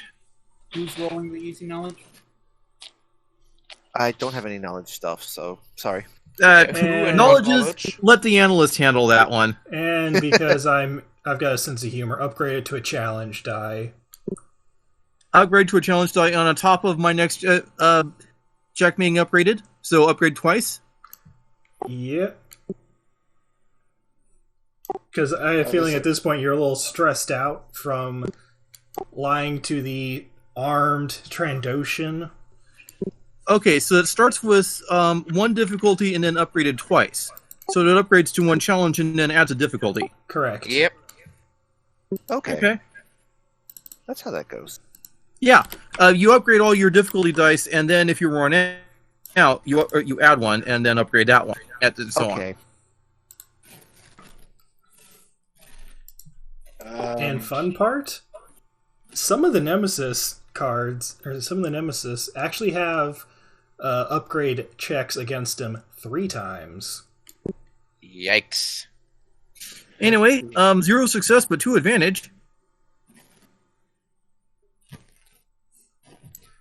So no, Wing, no, Wing. You don't know if you need to take off. But we get the hatch closed so no one gets in. So we may as well just play it safe, close the hatch, install it, then go. Oh boy. Yeah. That seems like trouble. Well, regardless of the fact, I think it's still probably the best bet because there's only one way in. As you're doing that, you hear the sound of a commotion outside. Oh, shit. Well, that sounds like trouble. Well, doors closed. That's gonna need some heavy tools to get in. Does anyone look through the cockpit door or the cockpit window? No, Tanis is actually watching the door with his gun drawn. So if anything tries to force its way in, Madhi is just standing there next to Tanis and just conjuring more of the mist to just shove into his wounds to heal him up as well. But I'm pretty sure now we're in combat time, so that's gonna take a bit till I get the first try. Vulyn's in the cockpit getting stuff ready to fly once the hypermatter is installed. You see a squad of stormtroopers enter the hangar armed with a rather large gun they are setting up. Crap. Vulyn gets on the intercoms. Anti-ship gun incoming! Get that installed now! Squeaks and the astromech droid lay it to the wherever we got to install it. Obi, Yeah. Shakanto, you go ahead and roll me an easy knowledge check as well. Okay. While they're going off, Shakanto's going to notice the fact that the droid is still with them and going on. So we're stealing droids now in addition to stealing a ship. We're not stealing droids. We're droid protection society. We're liberating worthy droids. I like the little chatterbox. Liberating. Let's see. Intellect is 4, so it's just 4A, right? Yeah, Okay. and 1D. Oh, So shit. just roll 1D and then... And then we'll add it, yeah. Okay. Let's see. So, is there anything obvious that Shakanto would be able to do right now? If Shakanto's standing around, Vulyn's going to yell back, "If you're not doing anything else, get on the turret!" Yeah. Okay, he will. Yep. He will go and find a turret. So, There is the moment you go up the ladder, there should be a forward-facing turret front gun thingy. Would you want to go to a lower turret? I've got two. You have the front turret and the top turret on this kind of ship. Well, if there's a top turret and a front turret, he'll go to the front turret. I've got 2 successes and 1 advantage. So, Squeaks, you know that you do not need the HMRI to take off. You just need it to jump to light speed, hyperspace. I mean, either way, he should probably still be installing it anyway. Yeah, but you could pass that information along so that the people who are capable of piloting can take off. I was gonna, actually. Yeah. Yeah. Do you tell He's us? just watching the Do you door pass because along? He runs to the cockpit first and is like, "Oh, we don't need that to take off." Good to know. Vulyn flips the switches and takes off. And as we're doing that, Squeaks goes, "Anybody know how to fly?" I'm Yes, trying to learn it. Marty just complains after the last two times that stupid droid crashed, but not yet. I can. He sort of will make his way to the cockpit. It's just boost. Actually, it's just boost eye with me, but technically I am trained in it. Right, Vulyn's at the pilot seat, but he certainly has the co-pilot seat warmed up and is willing to let you do primary while he assists. Yeah. Co-pilot is in Also, action here. there are 2 gunnery stations as well, and an engineering Well, station. unless there's TIE fighter or something flying overhead, the top turret isn't going to do us any good. Seeing as we are all inside the ship and taking off, Marty assumes that the biological repairs can take a while and just heads for the top. For the top. So, as this is going on, let me read the setting dialogue for this. The Krat Fang thrums around you as its engines power up, lifting through the hangar bay doors and into the bright sun's light, 2 suns, of the Tatooine sky. Soon, Mos Shuuta vanishes behind you as you race out of the dune sea and climb towards outer space. Suddenly, an alert klaxon blares. As you leave Tatooine's atmosphere, several spherical starfighters with distinct hexagonal wing assemblies appear on the scanners. Incoming ties. You've been hit. You're not clear of the well yet, and you can't jump to light speed until the reactor igniter is installed.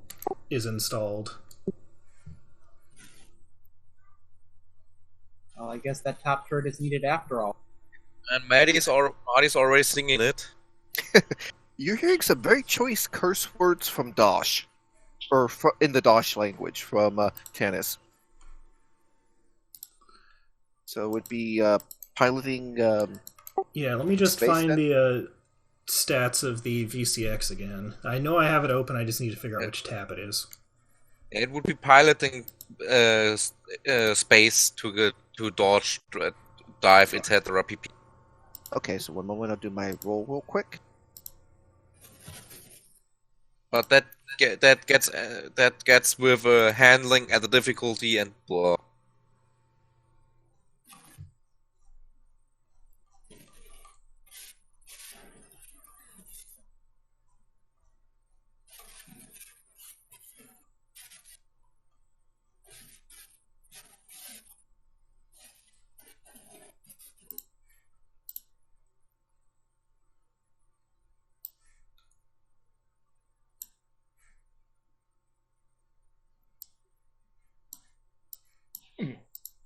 Just out of curiosity, is the place where we got to install the thing in the engineering bay, or is it somewhere else on the ship? Pretty sure it's in the engineering bay, somewhere back in the mid deck. Yeah, I need to step away momentarily, but that is the stat block for a stock VCX 100. I'll work on getting the ship sheet after we finish this. And, before I mean, at the moment, it is just a stock ship. Yeah. I assume.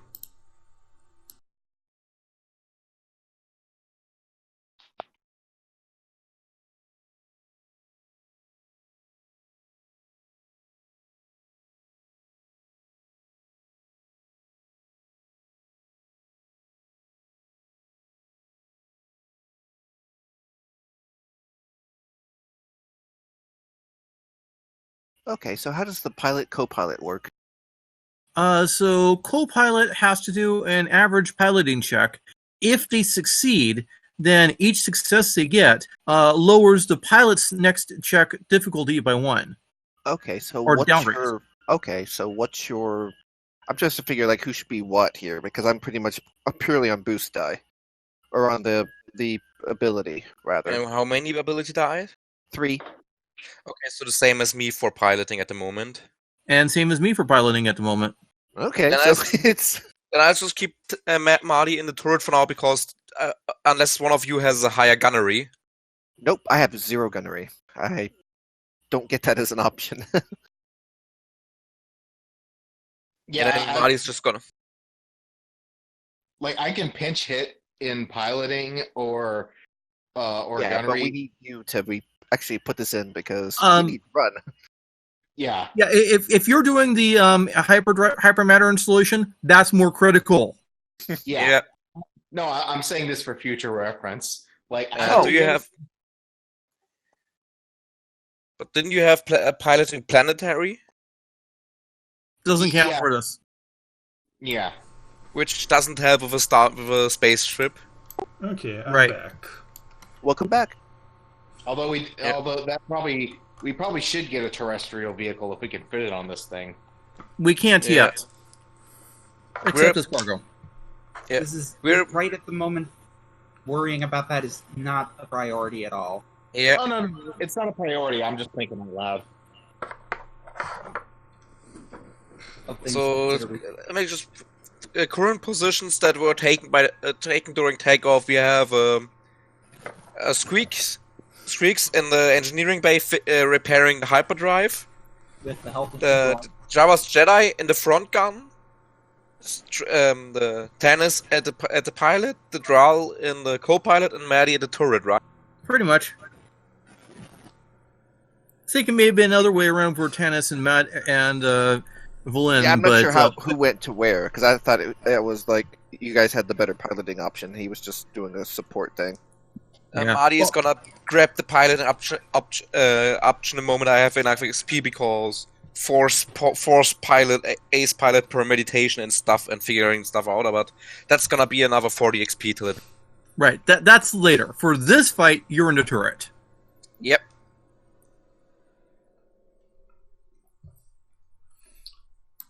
Alright, so gotta figure the initiative order for this. So what we rolling for this initiative? I think it's vigilance again. Unless ship comp works differently. It works the same, so you're going to be Sani, wrong room. I just noticed. Vigilance is willpower, right? Yes. Okay. Jawa, wrong room.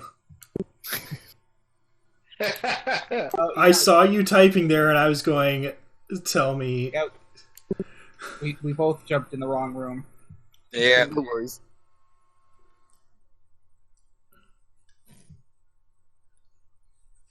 I have another advantage as well from the lock armor. Hmm. Let's see. I got one success and one advantage. I got success to advantage.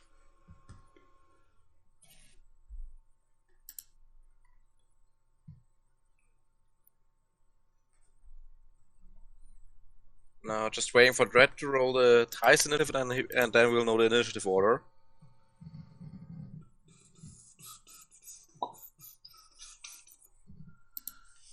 Okay, just the basic willpower.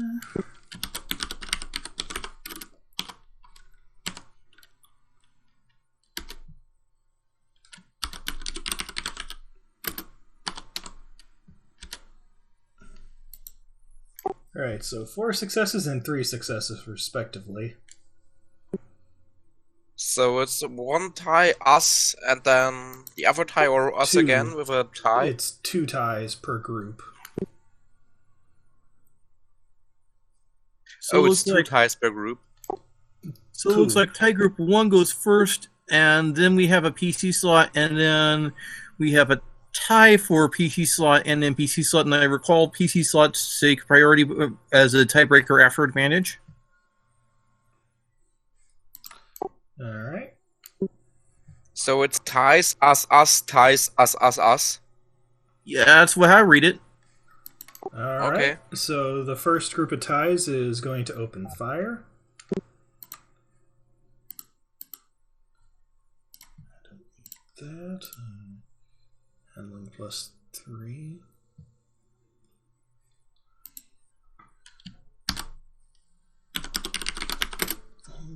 Are we at short range with the ties?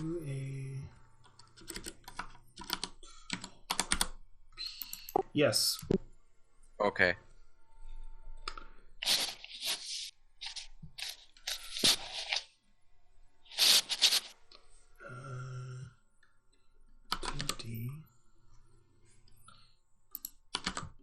and Here's a book. Reflector is honest. Let's see. That's 1 success and 1 threat.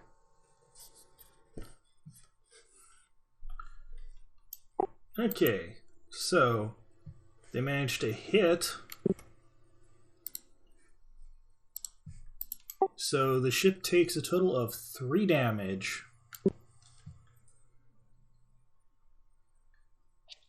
After 3 Silk? Yes. Okay. It was ships here feature shields and hull points into one roll, so it's just Yeah, that's the setback die was due to the deflector shield on the VCX, I got it. and the armor stat is the equivalent to soak. Okay. Okay. So, do we guys wanna try to do an evade first, or actually, Obi? Let's start with trying to fix the engine. Because Yeah. at that point we can just jump to hyperspace and be out of here. Well, Yeah. you still have to get up into space. Well, we are in you're space. at the edge of the atmosphere now, so Oh, Yeah. okay. So I'd back having the first action being try to install that hypermatter. I'm okay with Let's that. stick around an unfair fight. Yeah, never fight a fair fight. Especially not when we're so close away. I had to mute momentarily. So, what is the action? Obi putting will in the try part. to fix. Installing the hypermatter. Okay, that is an average mechanics check, so 2 difficulty. Okay.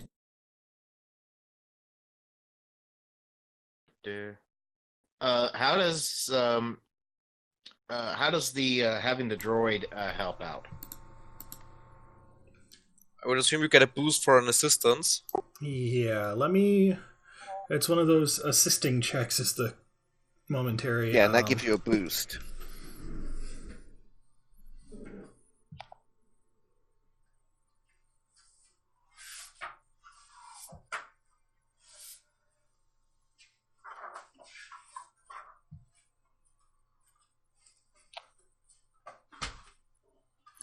Also, are we going to need a course plotted, or can we just punch it as soon as the hypermatter is installed?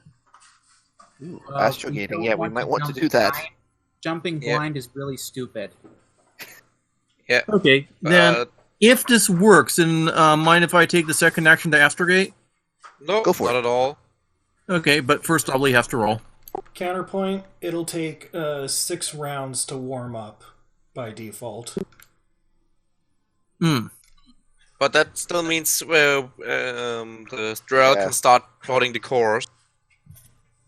Well, yeah. In that case, though, then I'll give the second action to someone who can gun, because we're not getting out of here this round.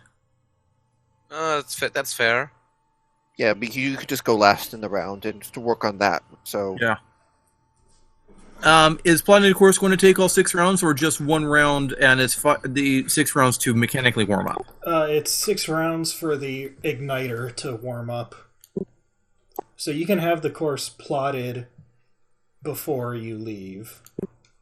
And Makes sense to take out the ties for the first 5 rounds, and if the combat's still going on round 6, then we plot course. That's fair. So can we start warming up before it's repaired, or can that? Or... No, because the part isn't installed. How can it warm up if it's not in the thing? Well, I'm not a space engineer, so. Yeah. Yeah. It gets installed, and then there's 6 rounds from there before we can jump.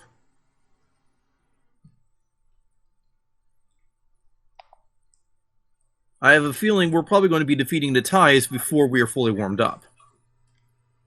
If it goes like earlier, yes. okay, but I think you have with this is just straight mechanics, so it'd be 2A, 2P, 1B. Yeah. And 2D was the difficulty? Yes. Okay.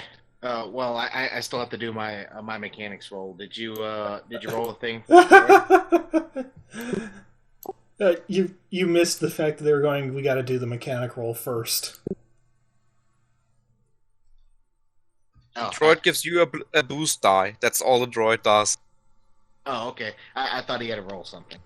Okay, so my mechanics is 2, and my intellect is 4, so that's 2A, 2A, 2P, 1B, and 2D. let's see. 2A, 2P. What were the other two? 1B, 1B, B. And 2D, wasn't it? yep. 2 different. There we go. I think I got it right. 2 success, 2 advantage. Alright, that second success generates the fact it only will take 5 rounds to warm up. Nice. So, Java, you want to shoot first? Should I shoot first? I mean, I'm good either way. And then I'm just gonna shoot. Which position how- are you in? I'm in the turret. And I'm the Sith, the Force Witch is on top. The Jedi is on bottom. Well, front, as it were. Yeah.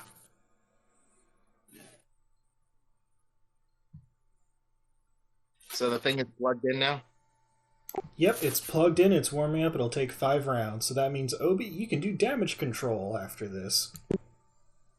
Sweet, and he gives a little, well, whatever equivalent to a high five you can do with an astromech. I would do like a fist bump with the verpine insectoid graspers and the little pincer of the Fist bump. So Keep in mind that damage control only repairs strain, and we've taken hull damage. That said, you can do manual repairs to repair hull damage. Yeah, damage control ability for this can repair hull trauma. Oh, okay. so Java. yeah. Let's ask us, how many dice do you have on gunnery? I have 0 dice in gunnery, but I have 3 in agility. So it's give or same. Dread. Who of us has the better shot at some ties, the turret or the front guns? Either or, it's still the same difficulty. So none of them are located in a location where neither of us can hit it. I mean, we're one. Correct. And Java, then you go first because if you can hit with something now, just not that the group you can shoot at is just gonna fly. Yeah, Okay. shoot at group 2. Just shoot. You got the same dice, so shoot. So with using this, I can't do something like aim and then fire. You can. There is the aim maneuver you can do. Yeah, which adds 1 boost die. So space combat, I can still do a maneuver and then an action. Correct. Okay, then I will use my maneuver to aim and lead the target, all that, and then we'll fire. So 3 ability, no proficiency, and 2 difficulty. Isn't it 3 difficulty because they were at least 2 silhouettes smaller than us? Nope. Okay, so what benefit do I get? What benefit do I get from the aim maneuver? It's a boost boost. die. So I get Shit, Winged, you're right. They are smaller than you. Yeah. So So I- 3A, 3D, 1B. okay. I have a feeling this is going to be bad. Which is Did just you slightly realize- above knots. 3A, 3D, 1B. 3A, 3D, 1B. That's gonna hit. It's a hit. But with 4 threat.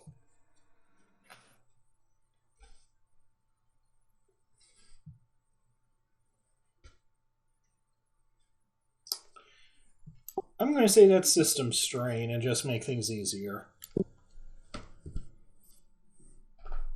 Okay. Okay, so that's 7 damage to the second group of ties. Before armor. Yeah, one sec. I have to set the dice up for the thresholds. I just realized for What's this. Link do again? I'm pretty sure. I mean, ties really don't have armor, do they? Yeah, I was actually just about to ask. Wait, TIE fighters have armor? Bombers? Well, if they don't, then before armor 0. Ugh. I mean, I'm Yeah, sure wing. they're great What's against. Link do again? I mean, I'm sure they're great One against advantage, deal the same damage. Ah, got it.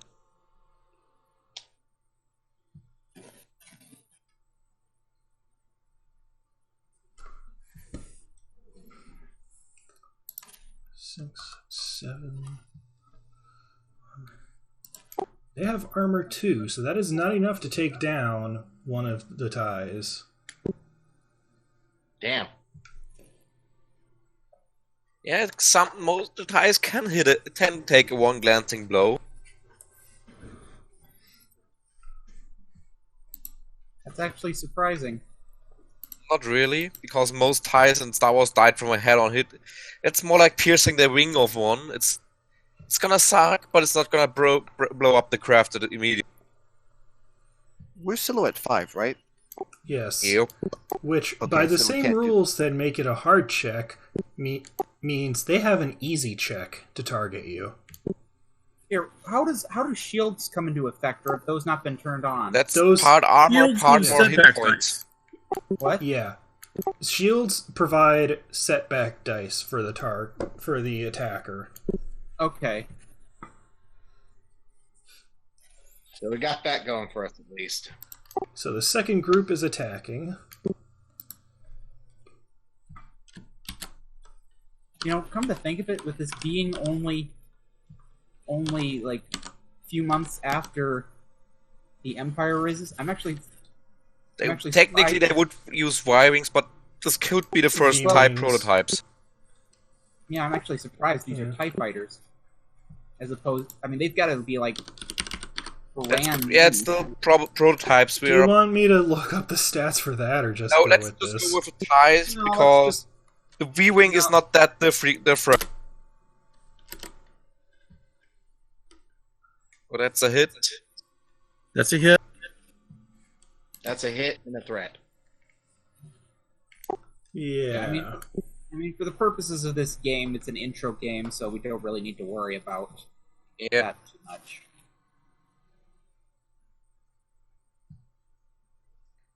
So I'm going to say suffers 1 strain. Just, sure. yeah, they'll deal with that.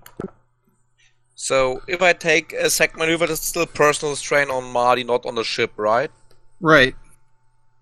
That said, do you mind if I take my action now so I can toss you a Yeah. triumph? Let me just Sure. say this is resolve the damage. That's another 3 damage onto the ship. So Okay. let's go for pointing out something really, really obvious to make us broken again.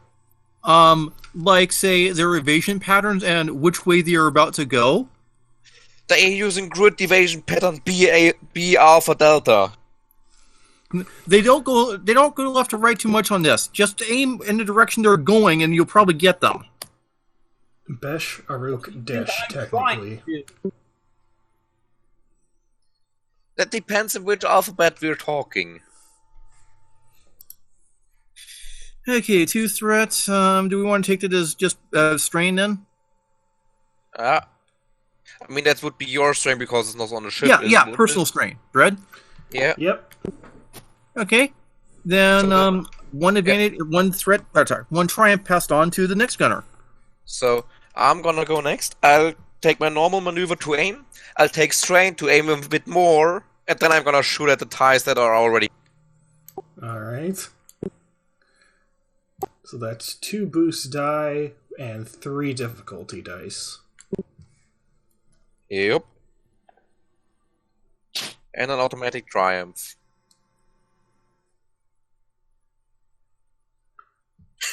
Ooh, that's a nice roll. So 6 success, triumph, and 2. And 1 threat. 6 successes, 1 threat. No, the Triumph doesn't cancel threats. The Triumph is its own thing. The Triumph could cancel both threats, though. Yeah, I think that's the best action at the moment because I'm pretty sure. No, I'm gonna use this. Okay, so you're on the turret, so that's damage 5 plus 5 bonus successes, including the Triumph's one. So that's damage 10 before armor. Yeah, that's the question. Do we think we need the linked feature to make sure that group of ties dead, or? Good point. Yeah, let's just if use you activate linked. If you activate link, that is almost certainly taking this entire group out. Because that's 20 damage. That should be enough. Yeah. It is. Okay, and then 2 threat is system strain further?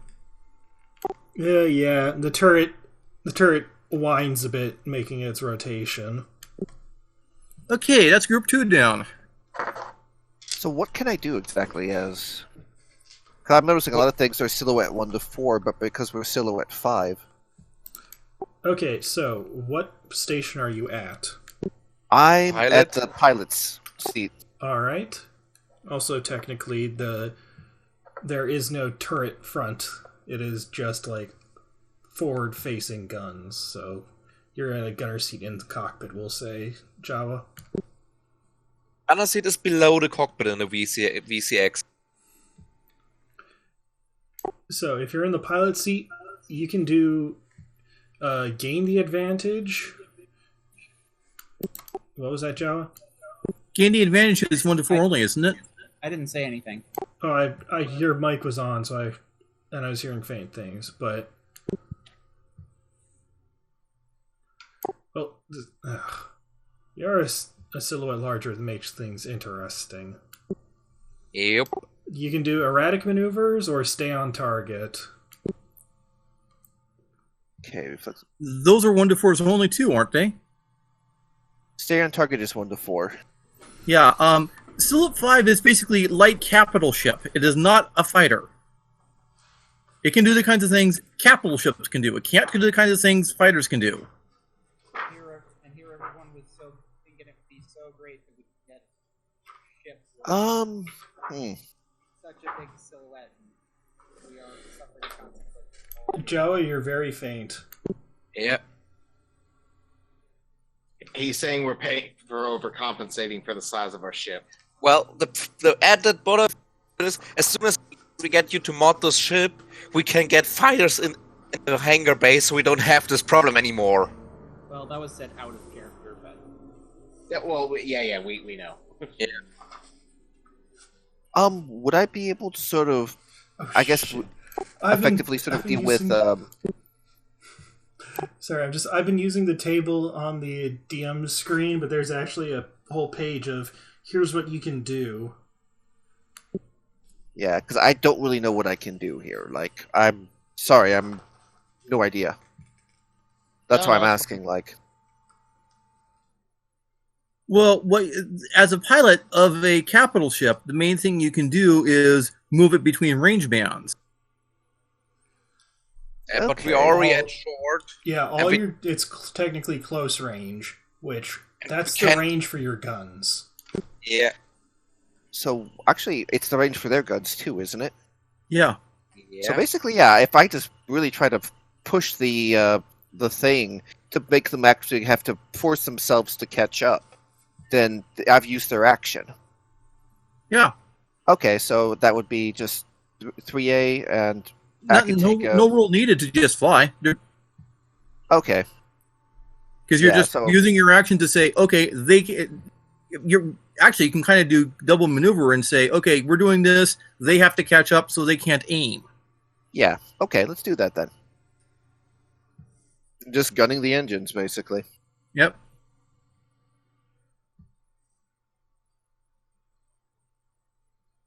Okay, that's my particular. And that's end of round, I think. Yeah. Round 2. Ties go first. Actually, that was the group that was... No, I guess the other group was shot. Alright. Yeah, we blew up group 2. Yeah. Another thing you could do is angle deflector shields. if we're all if they're all on the one thing or whatever, doesn't that mean you can't Ouch. adjust it to 0? I was under the impression that, from inside they were kind of coming out of most likely keep it in that by extension. There's no side they can't hit us at. Jawa, you are very, very faint. I can't hear you, and I'm at 200%. I'm afraid. Yeah, same. I'm at 100%, and I cannot make out what you're saying. Anyway, so that's a bunch more damage. Yeah. Fortunately, Yeah.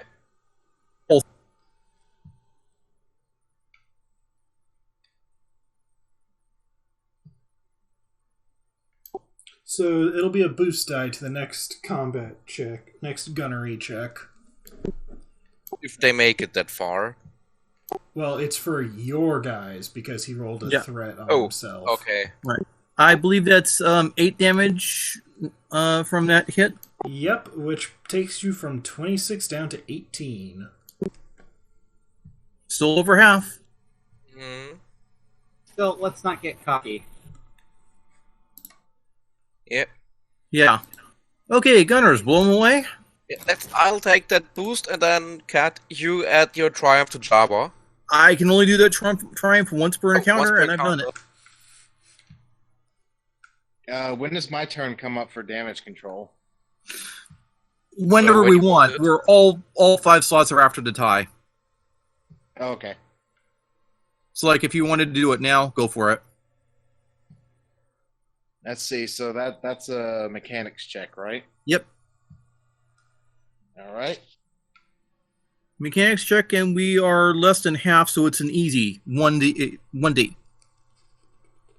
Okay, so that's 2A, 2P, 1D. Yep.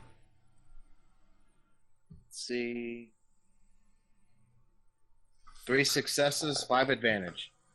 Each success repairs 1, and then the advantage is spend the advantages. A whole passel of boost dice to our gunners would probably not be unwanted. Yep. Actually, that's going to be healing 4 because I have Machine Mender. Okay, healing 4, and then 5 boost dice plus the 1 boost dice from the threat. So Well, I think 3 is the maximum boost dice you can get. So Let me just say what your options are for Starship Advantage. Okay. Inflict a critical hit, add the boost die. With 2, you can do immediate free maneuver, add a setback die to the target's check, add a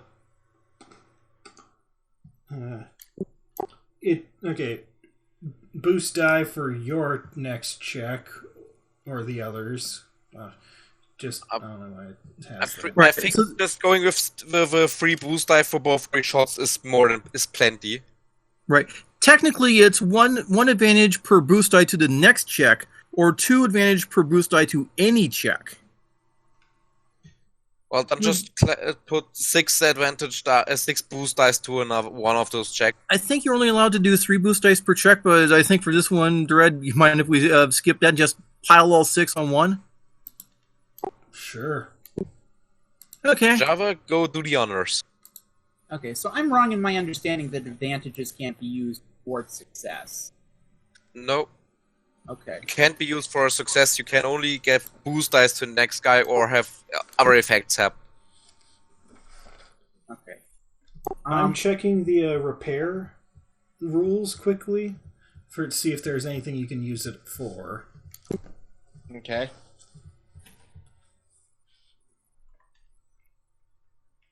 Okay, damage is... We're doing system strain. Or...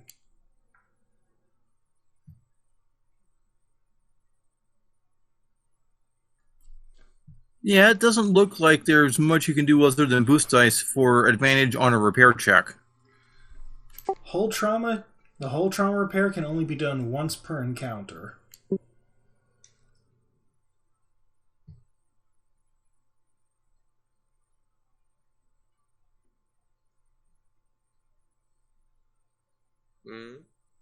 Right.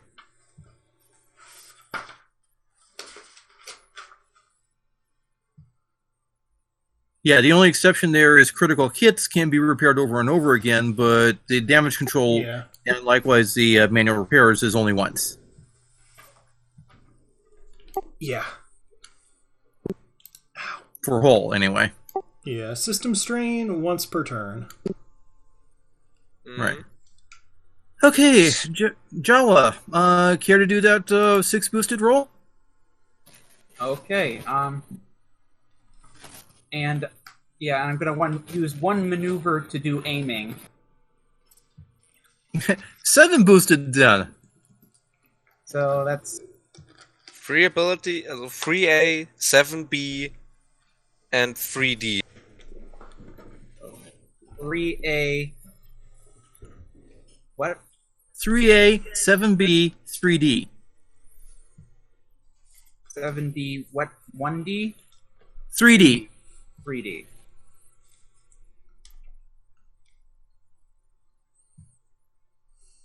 Well, damn. Yeah.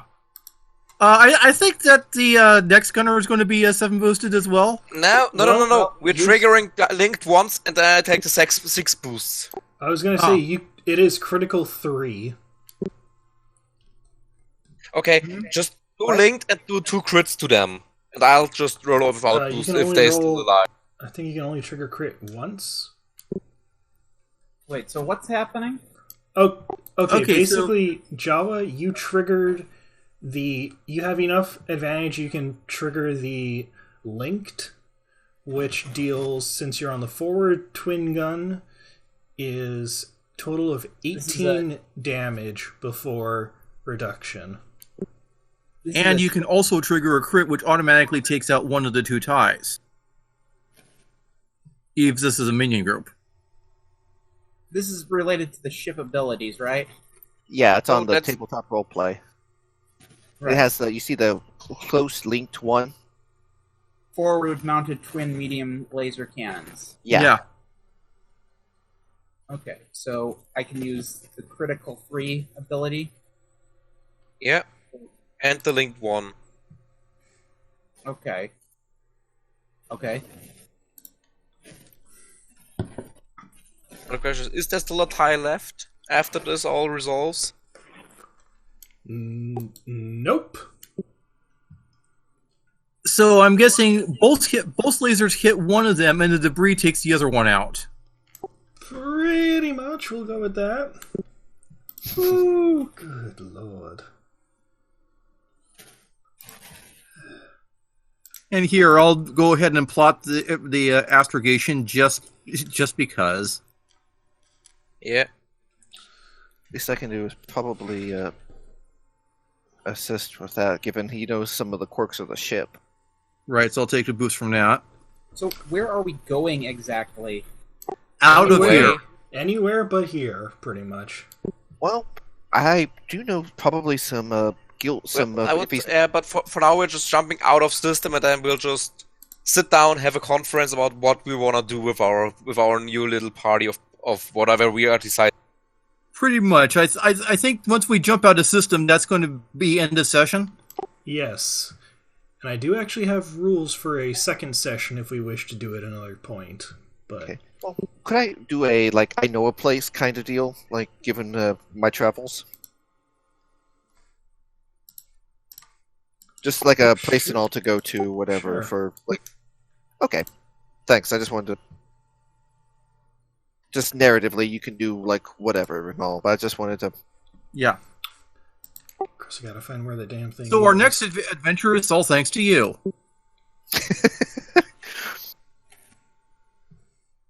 Mm. Then on the other hand, there are 2 places Madhi knows where more or less where they are. That's A. Dathomir, B. Coruscant, and neither is really a nice place to be. Right? Well, he probably would know a non-hut spot as much as, or as close to, as distant as it can be, technically, with hyperlanes.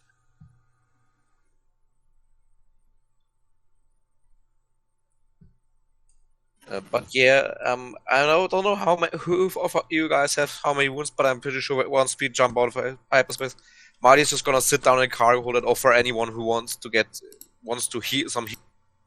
Because the heal force ability is basic impact that heals 2 hit points because of my intelligence. And it can be used 5 times per character. Yeah, Tanis is the only one that's injured right now. Yep. So now that we are away, Tanis can get healed. Yeah, with the strange green mist. Yeah. As I said, if it works, it's better. And if you just probably look at it as it works. It's free. What's not to like? Exactly. Pretty much. Like, Okay, don't ask, don't tell. All right. So the utility belt I stole. Is there anything that was included with that?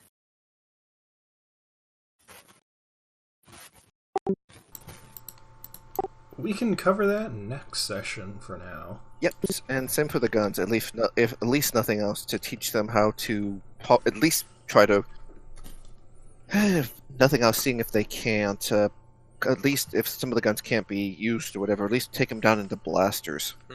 Yeah. Yeah. But yeah, just one last thing for flavor.